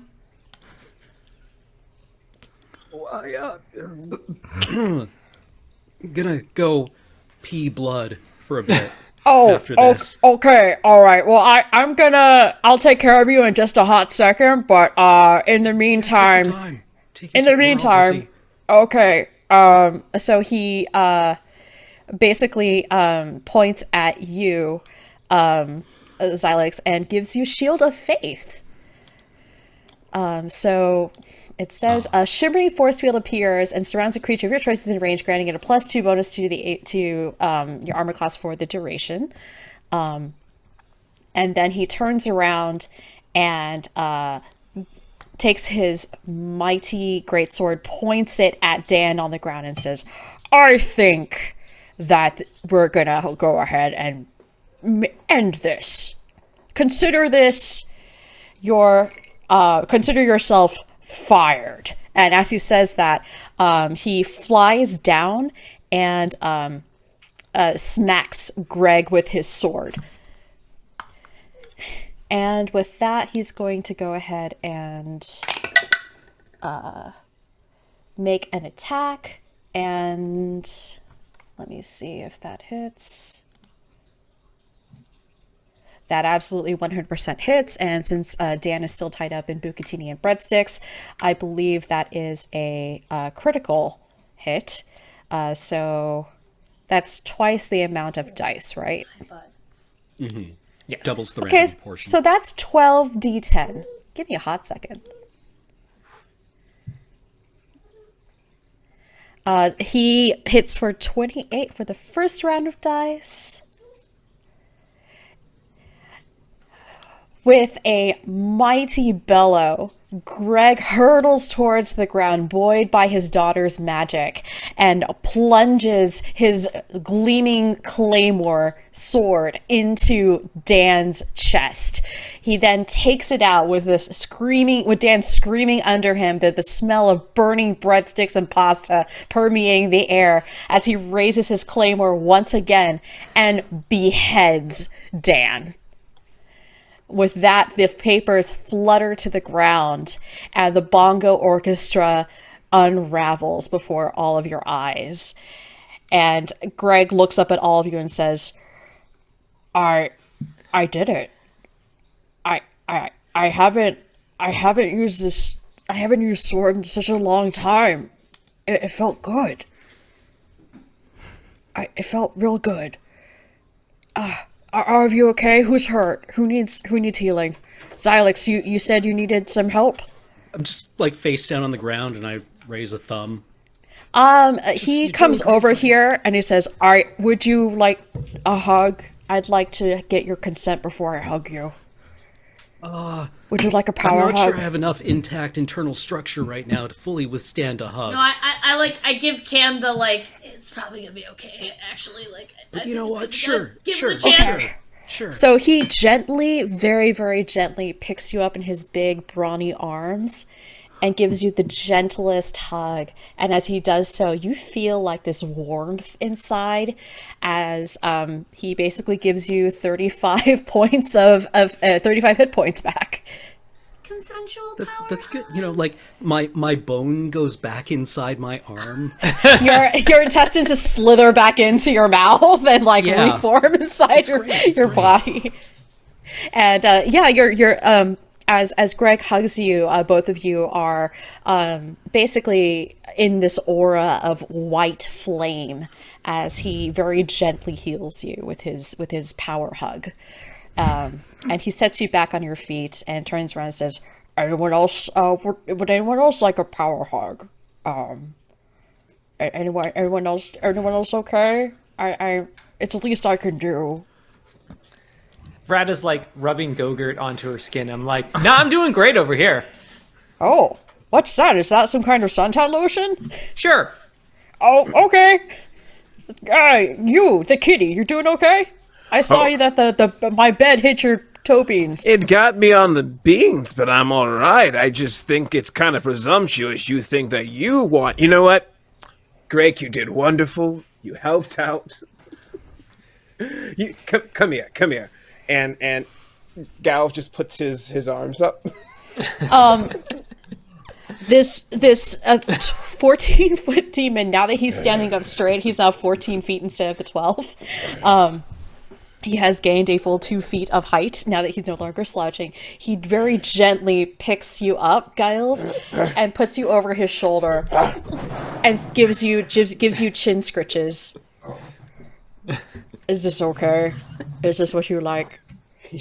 Are you purring? Is this purring? Oh, this is good. Oh, this is very good. Oh, would you like to stay? Oh, you're digging into my back. Okay, I need to put you down. I just want to see what's over here. He just kind of jumps out with his arms. Yeah, it's like... you leave there's several threads in this lovely green shirt that are now torn. Viscera and fur and noodle. Yes. Well, I guess it's great, but Just a second, friends. Let me go talk to my daughter. And Greg comes over. He takes his claymore and he sheathes it into what looks like a sheath, basically, like one of those really cool ones that you can just take your sword out and it's on your back. One of those just appears around him, and he sheathes the sword and he comes over to Annie, and he kneels down to get to Annie's height, and he says, "Sweetheart, are you all right?" I'm, you know what, Dad? I think I'm more okay now than I have been in a long time. I'm just so happy to see you as you. I know it's been so long.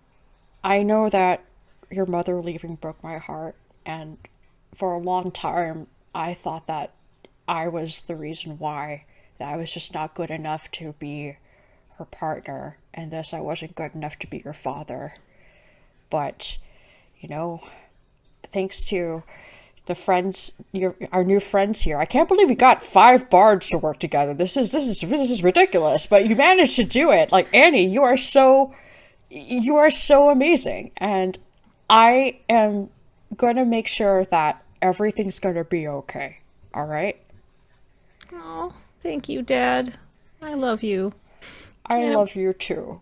You're gonna make a wonderful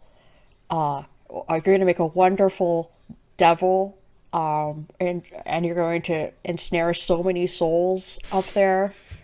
It's gonna be amazing. I learned from the best, Dad. I learned it from you. Thank you.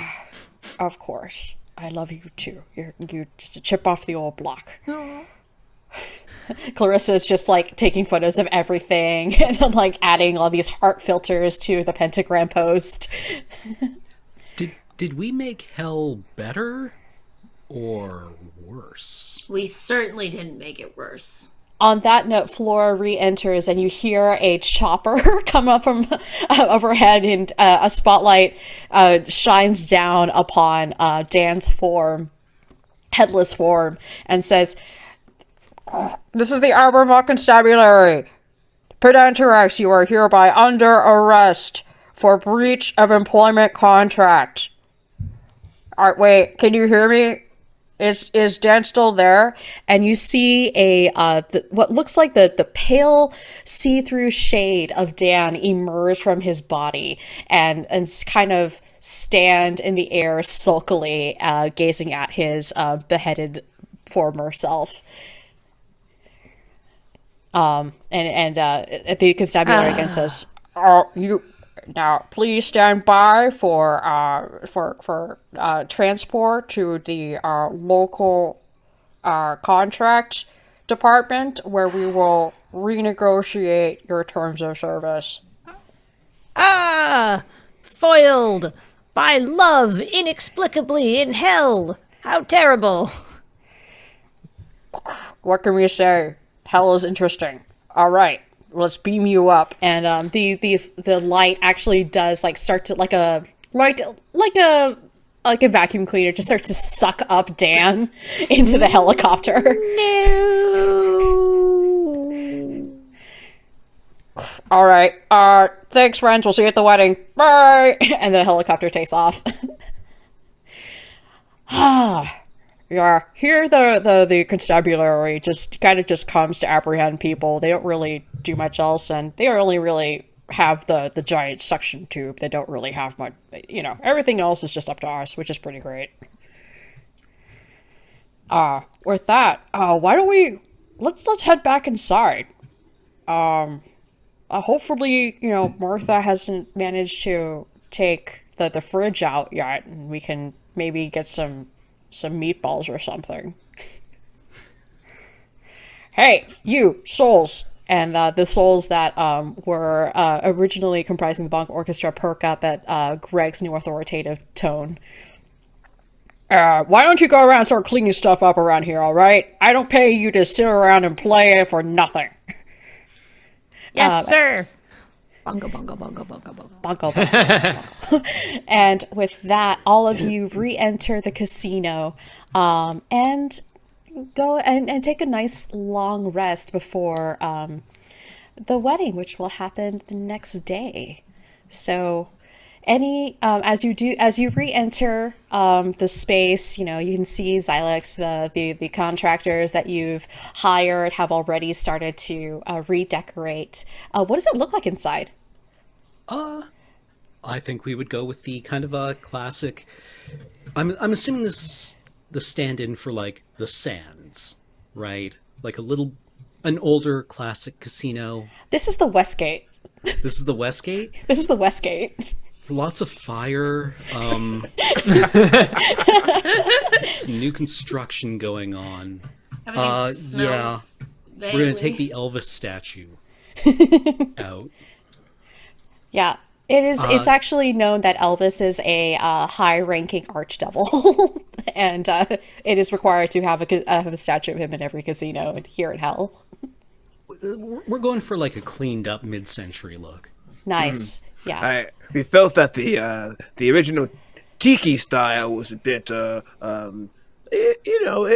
a bit appropriative and kind of signaled a very colonial aspect, and I think that this new Hell is kind of shedding that part of it. It's still Hell, but we're not bigots. Yeah, exactly. Like high 1960s design aesthetic, lots of neon, lots of like the incandescent bulbs rather than the screens. Less poop in the beverages. Yeah, somewhat that less type poop of in the- 19th century. Yeah, exactly.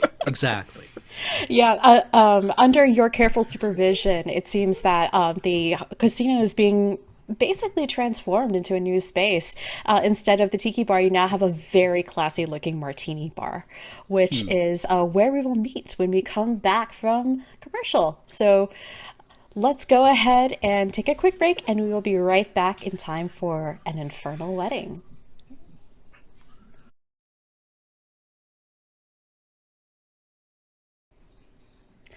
Hello and welcome back to the final episode of Queer as Hell here at Dice Friends. And we made it just in time for the wedding of this century, at least here in the third level of Hell.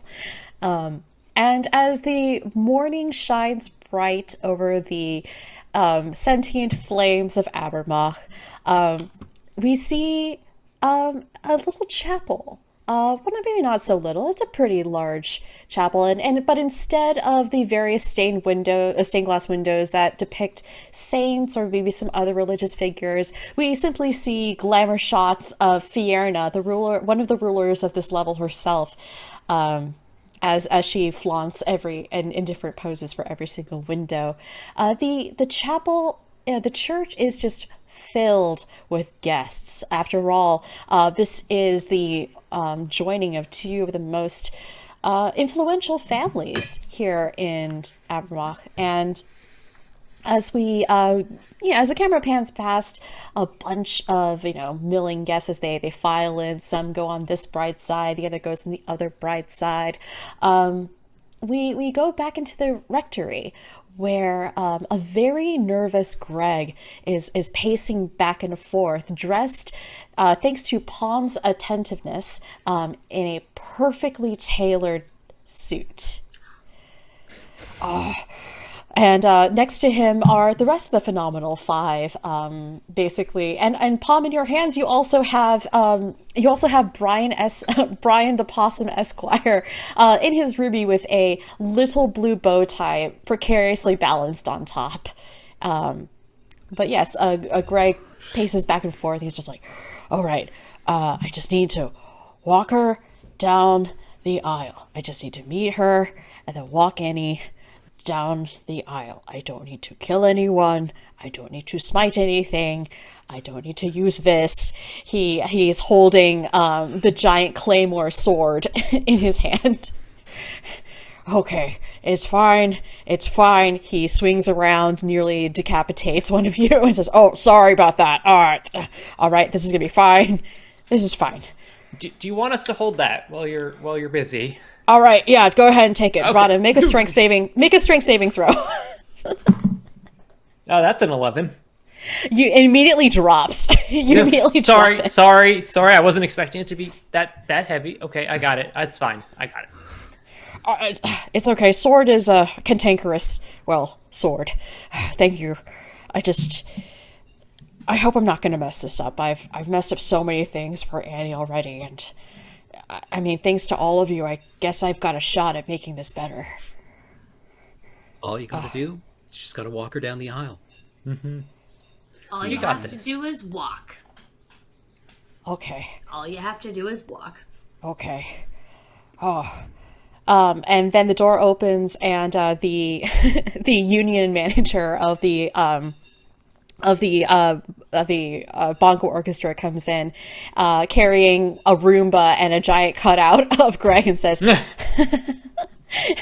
and is like, "Do you need this? I just in case you wanted to use this instead. This is the backup plan." And Greg just takes the cutout, rips it apart, and burns it using his sword, and says, "We're not needing this today, Steve. Not today." Yes, that was a literal metaphor. What's a metaphor? Anyway, I'm not gonna need. Does anyone? Okay, I guess I can just turn on the Roomba and we can at least clean up some of the refectory. What are you doing here? I told you to help with the reception. Didn't Gael tell you what to do? Oh yes, chop chop. And the food setting and dinner planning song begins. Guile isn't really singing much of it. He's just kind of like phoning it in. He met up with the other kind of like dead BBG souls, and they got like really high in the parking lot before coming back in. So he just started playing cool. Gael just is like eyes are super dilated on catnip, just like He prestidigitated sunglasses on. just like. Are you okay? You seem to really like rolling around on the couch. Oh yeah, this feels nice. Is this mithril? It feels like mithril. It's so light. I think it's just twill, but anyway, and then Clarissa's Martha- just gonna get some B-roll of the cat being cute. the door knocks again. They hear a knock on the door again, and this time Martha comes in, and she's in her she's in like a little tight blue dress with a big lacy shawl and some platform heels. She comes in and she says, "Hey, sweetheart, are you doing okay?" Greg kind of blushes and does that thing with his toe where he just kind of rubs it, and he's like, "Yeah, it's thanks again for your help yesterday, Martha. I know I wasn't the best partner to you. Actually, I wanted to give you something. Is that okay?" And she says, she kind of blinks in the surprise, and she's surprised, and she says, Yeah, of course you can always give me something. What is it? and Greg holds out a hand and pulls out of the ether a giant trousseau. And he opens it, and it's filled with shoes. It's filled with all these shoes, and he says, "I had a couple of friends cast mending on all of the ones I stained with my tears, but they should all be there, and if you weren't looking for them, if I hadn't taken them from you, you wouldn't have been trapped in that casino, so I feel like this is the least I can do." And Martha just starts, like, tears well up in her eyes. She says, Oh, sweetheart, I'm so glad you're finally coming into your own. I've been waiting for this day for so long. Well, I thank you. I mean, I guess let's just keep these in the back for now, and I'll come pick them up after the wedding. and Greg says, "Yeah, I think that would be cool. Maybe we can get some coffee later." And Martha turns and gives Greg a little kiss on the cheek and says, Yeah, I think that would be nice. Oh, and all of you are here. Wonderful. Oh, Guile, did you enjoy the pedicure we got last night? Oh my goodness, it was wonderful. They'd even got in between. Oh, they yeah, had of course we got in between. some old blades I didn't even know I had there. Almost took someone's neck off. It was wild. Oh, yeah, no, it's wonderful to get Don't put those there. That's not kosher. that. No, You know better. It was so much fun. Oh, and you look so handsome, Greg. And Palm, is this your doing? I haven't seen Greg look this dapper since.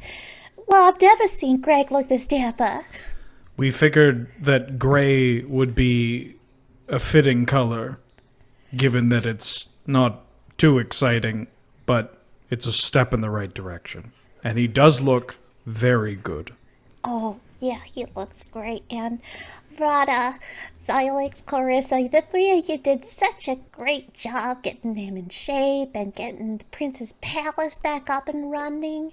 And oh my goodness, Clarissa, I got a tub of that butter moisturizer that you recommended. It's just so nice. It really takes Literally care of my just crow's butter. feet. It's so good. It literally is just butter. It's just butter. I just put it all over my face. Oh my goodness, it sinks in. So light. Well, she turns back to Greg and says, well, I'll see you later, honey. You're going to be great You're going to be great with Annie out there. And she walks away. And at this point, you begin to hear some music start to play. And Greg kind of like straightens his shoulders, gets back up to his 14 feet of height, and says, all right, why don't y'all go ahead and take your seats. I'll see you out there. And you all head out, and you take your seats in the front row next to Wafto and Solage, who are waiting as they've already taken Flora down the aisle. And as you turn around, you see Greg and Annie standing there. And Greg turns to Annie and bends over and says, all right, my itty bitty one. You ready to knock them off their feet? Absolutely, Dad. Thank you. All right, let's do this. And he snaps his fingers, and all of the flowers that are against all the pews burst into a white flame, but are still intact. So they're just wreathed in this beautiful flame that illuminates the chapel as Greg very steadily and very stoically walks his daughter down the aisle. Annie is wearing this beautiful silk crepe de chine pantsuit. And as Greg brings her down the aisle and nods at Flora, he kisses Annie on the forehead, and he says, all right. And he turns to Flora and says, you better take care of her. And Flora says, of course I will. I love her. And Greg nods and says, how can you not, right? And they both smile at each other, and Greg turns to sit down. And the ceremony begins. And the person doing the ceremony is Fierna herself, dressed in opulent robes of silver mithril and gold, with a flaming red stole and a cinched, very, very fashionable cinched belt. She raises her arms and says, welcome all, infernal, celestial, or otherwise, and even our guests here from the material plane. It is with pleasure that I'm here to officiate the wedding of Anna Thorab and Flora Gangrel. These two wonderful beings have fallen in love and wish for the world and all of the multiverse amongst all the planes to acknowledge that they will be committed to one another in not just an emotional relationship sense, but also in a legal sense. And that is why I am here. with that, she stretches out a hand, and a beautiful ruby scroll appears with 2 golden quills next to it. And she turns to Annie and says, "Do you, Annie Tharabhala Rola?" And Annie interrupts. Yeah, I do. It's just Annie. It's fine. I do. All right. And Flora Gongra. And Flora interrupts and says, "It's just Flora. You can just say Flora. Do you also wish..." Yes, I do wish to take Annie as my partner for life. Well, in that case, please slice open one of your hands and write your names in blood upon this infernal contract. And with a ceremonial knife, hidden in each of their pockets, they take the blades out, slit their palms, dip the quills in, and write their names on this beautiful ruby red contract. The blood shining gold across the page. And Fiona says, beautiful. I always cry at weddings. And Fiona says, let the contract be sealed. Let your love not only take form in an emotional resonance, but also a legal one as well. For we are a lawful evil plane, are we not, fellow devils? And all the devils in the audience says, "Aye, indeed, we are." But, and Fiona continues, "But what is law, and what is being evil without passion, without love? A love not only for the law, but for what we do, and for each other. And for this gives us purpose. And now, I pronounce the 2 of you life partner and life partner. You may both make out." And with that, Annie dips, grabs Flora, and actually, let me see who dips who. I'm going to roll for both of them.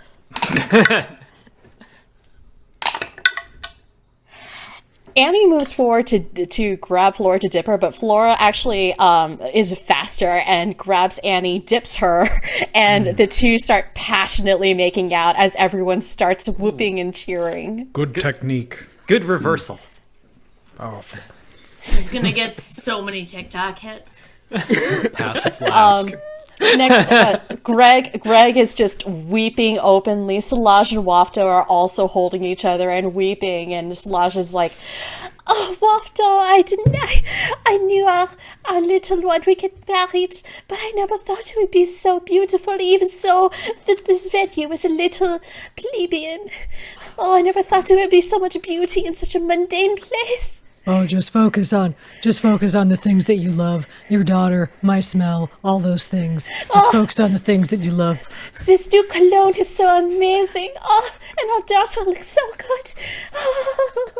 And with that, we cut over to the reception, which is held in a beautiful tent. Once again, Greg has applied his infernal prestidigitation to make all of the floral arrangements wreathed in this bright white flame as it flickers across everything. The band, which is basically not just the bongo orchestra, it's just a few select very good bongo folks are up there, along with some actual good musicians.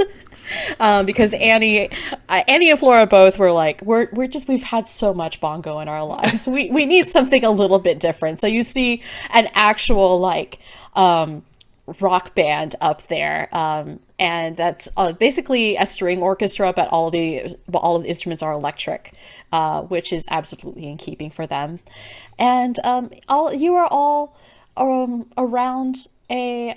basically seated at your own table. And what are the thoughts running through your head as you see Flora and Annie take the floor for their first dance?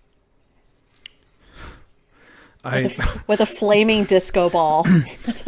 Palm leans over to Gaelf and says, I liked the part where they got married. What did you think about the part that they got married? I liked the part where both of them got married to each other. You know what?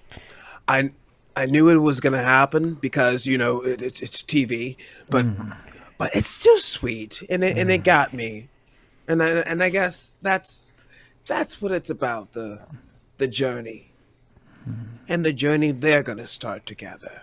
Yes, and the marriage, where the agreement that they have. I agree, it's romantic. Can Galv get like an aside with our friend or Vinci? Go for it. Yes, absolutely. I am so high right now.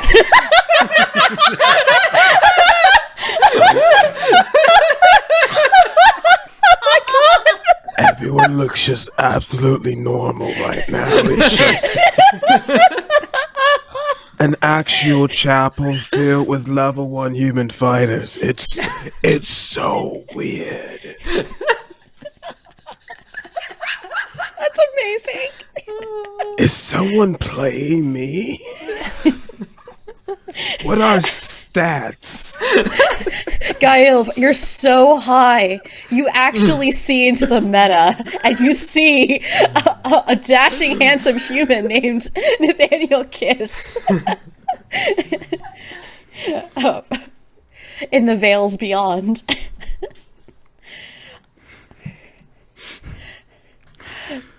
How are the rest of you doing? I believe I'm representing all of Candlekeep at the bar. Yeah, these my Tigeritas actually aren't half bad when they're not filled with.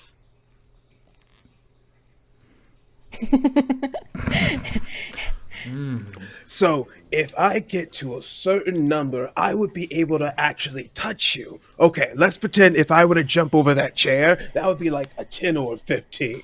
But it's just talking to a guest. Yes. Oh my god, Twitter, look at what the cat is doing! Oh my god, he got Gaia was talking to this elderly, like, millennia old dragon that has come to attend the wedding. It's a super, super old red dragon with its scales are just white, and it's sitting in this enormous chaise lounge. And it's just regarding you like, should I eat him? Or are you an hors d'oeuvre or are you entertainment? I am not sure. Now, we all just get up with it whenever we can, if our schedules meet, and we sit down and we pretend like we're doing it together. Are you asking me out? I'm not looking to hook up with anyone right now. No, just a loan and an investment. I think this will kill on the material plane. Huh. Tell me more. And the dragon lets out a puff of smoke. that kind of circles you. Vrada, how are you doing? I have gone off in search of appetizers because Gaev ate all the ones that we had at our table. So he's so high. I've probably just tracked down some of the cousins. The ones that are at weddings, and I'm probably just having arm wrestling and drinking contests with them.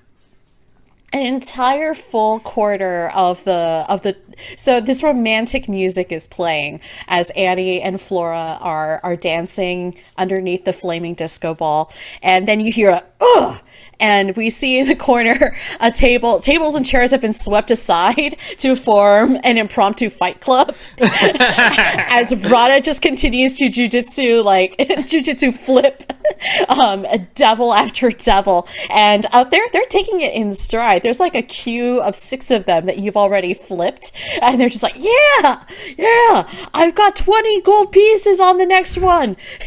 Just shoving their drink tickets into my bra every time I knock one over. Oh yeah, no, you're absolutely just taking all of their money and their drink tickets. It's a real sight to behold. And and as the night goes on, Greg comes over to your table. You all make your way back to your table. The cake has been sliced. Greg did his father-daughter dance. Wafto, Silaj, and Flora did their father-mother-daughter jig together, and that was entirely endearing. And surprisingly full of bagpipes. Well, not something you'd expect down here. And he makes his way over and he says, I can't thank the five of you enough for your help this week.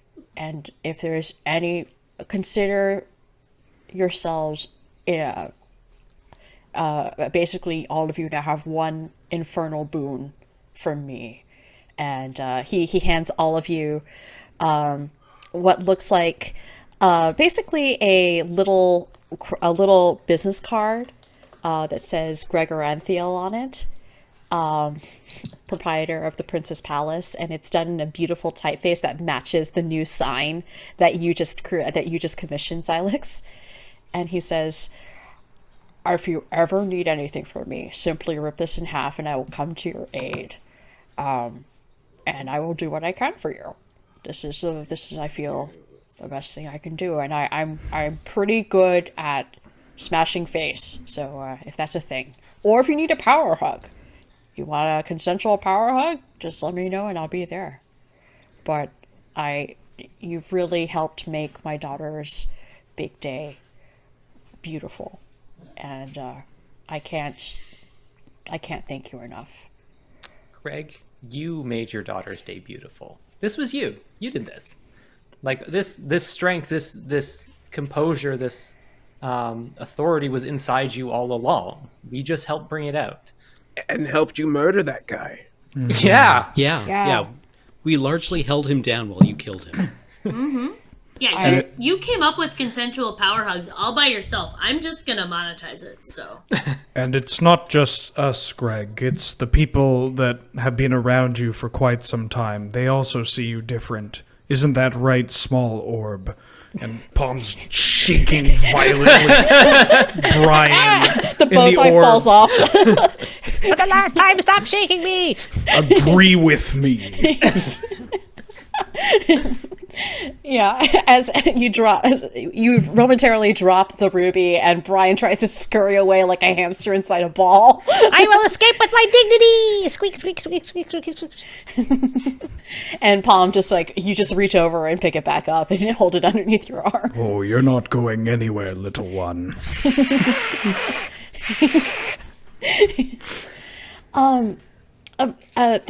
Greg smiles, and then an elegant hand reaches out and taps him on the shoulder.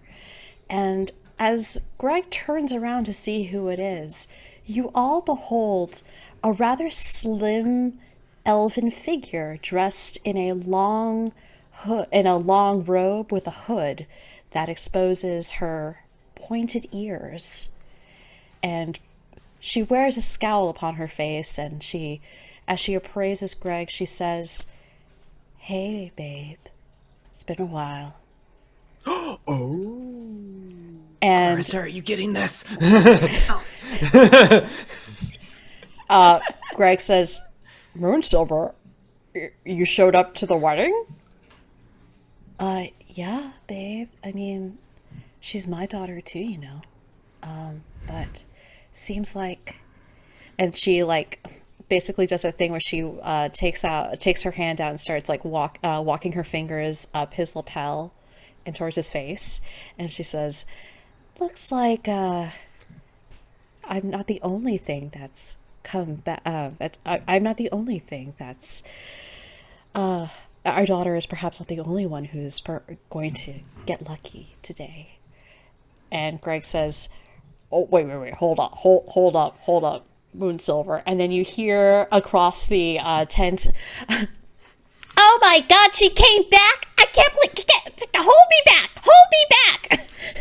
And you see an irate Martha, just trying to get over to punch Moonsilver. And Greg raises his hand and says, "Sweetheart, I got this." And he turns back to Moonsilver and says, Moonsilver, when you left me 200 years ago, I was a broken person for a long time. And I missed you because I loved you. We had Annie together. And when I woke up that night to that cold patch in our infernal king-size bed, I think you made it pretty clear how much you care about us and how much you care about me. So I don't think you're getting lucky tonight. In fact, I'm glad that you came, but I hope to see you leave eventually. And Moonsilver blanches, clearly not used to being spoken to like this by Greg. And she hurriedly takes her hand back inside her cloak, and she says, "Well, fine. I don't need you anyway." And she kind of just turns around and walks away, and Misty steps into a portal and leaves. And Annie walks up and Annie and Flora both walk up to Greg, and Annie places a hand on Greg's shoulder after seeing her mother leave. I'm so proud of you, Dad. Oh, that was really hard. That was harder than beheading Dan. Oh. Yeah. I mean, yeah, Dan was never inherently likable the same way that Mom was, but I'm glad you told her to pound sand. She left. What does she want to come back here for? You did this by yourself. You don't need her. You're wrong, Annie. We did this together. Aww. And he kisses Annie on the forehead and basically puts one arm around Annie, one arm around Flora, and says, "All right, now, who's down for a dance?" And basically starts a conga line as starts a conga line and says like, "Come on, get in the line!" And as he begins an enormous conga line around the tent, we see the five of you hopefully maybe join. Oh yeah. Yeah. Yeah. Sure. Yeah. Absolutely. So I feel like Kiss is the first one in the conga line. actually, Gail just clambers onto Greg's shoulder. Yeah, it's just I got a spot right here and just kind of. Am I able to make a request to the people playing the music? Absolutely. Do I need to use a spell for this, or is this a free thing? This is free. Okay. Can I get Rhythm is Gonna Get You by Miami Sound Machine? I'm not sure Absolutely. if they're familiar with it. Oh, no. This is this band is pretty darn good. So, of course, they're going to start playing. They start playing it. The entire tent gets up and starts dancing along, following Greg as he winds around the dance floor, even out into the sky, like into the beyond the tent, and towards the newly renovated Prince's Palace. And as all of you dance away into the night, Benji, with a very satisfying sigh, finishes the last sentence on their report. And the phenomenal five danced the night away, and all's well that ended well here in hell. And with that, thank you all so much for being part of this amazing campaign. Thank you to our viewers for tuning in. Thank you to our players for being amazing. Oh my goodness, what an adventure this has been. D&D is a fun game. It really is. And all of you folks are more fun. This was so wonderful. Excellent. There was so much closure there. It felt like they're going past. We got the wedding, we got the Greg and his ex-wife. We got the estranged other wife. Oh, it was beautiful. We got all the elements coming together. Good job, Greg.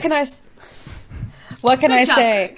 Greg. I've seen a lot of Queer Eye, and also a lot of soap operas, so and a lot of Real Housewives. Kes and I are working on our duet. Awesome.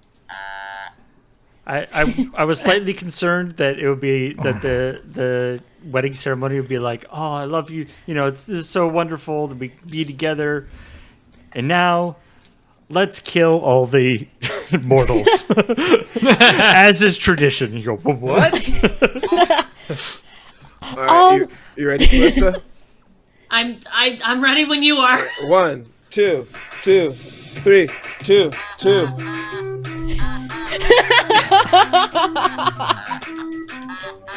Oh, play us out, keyboard tabaxi. Play us out.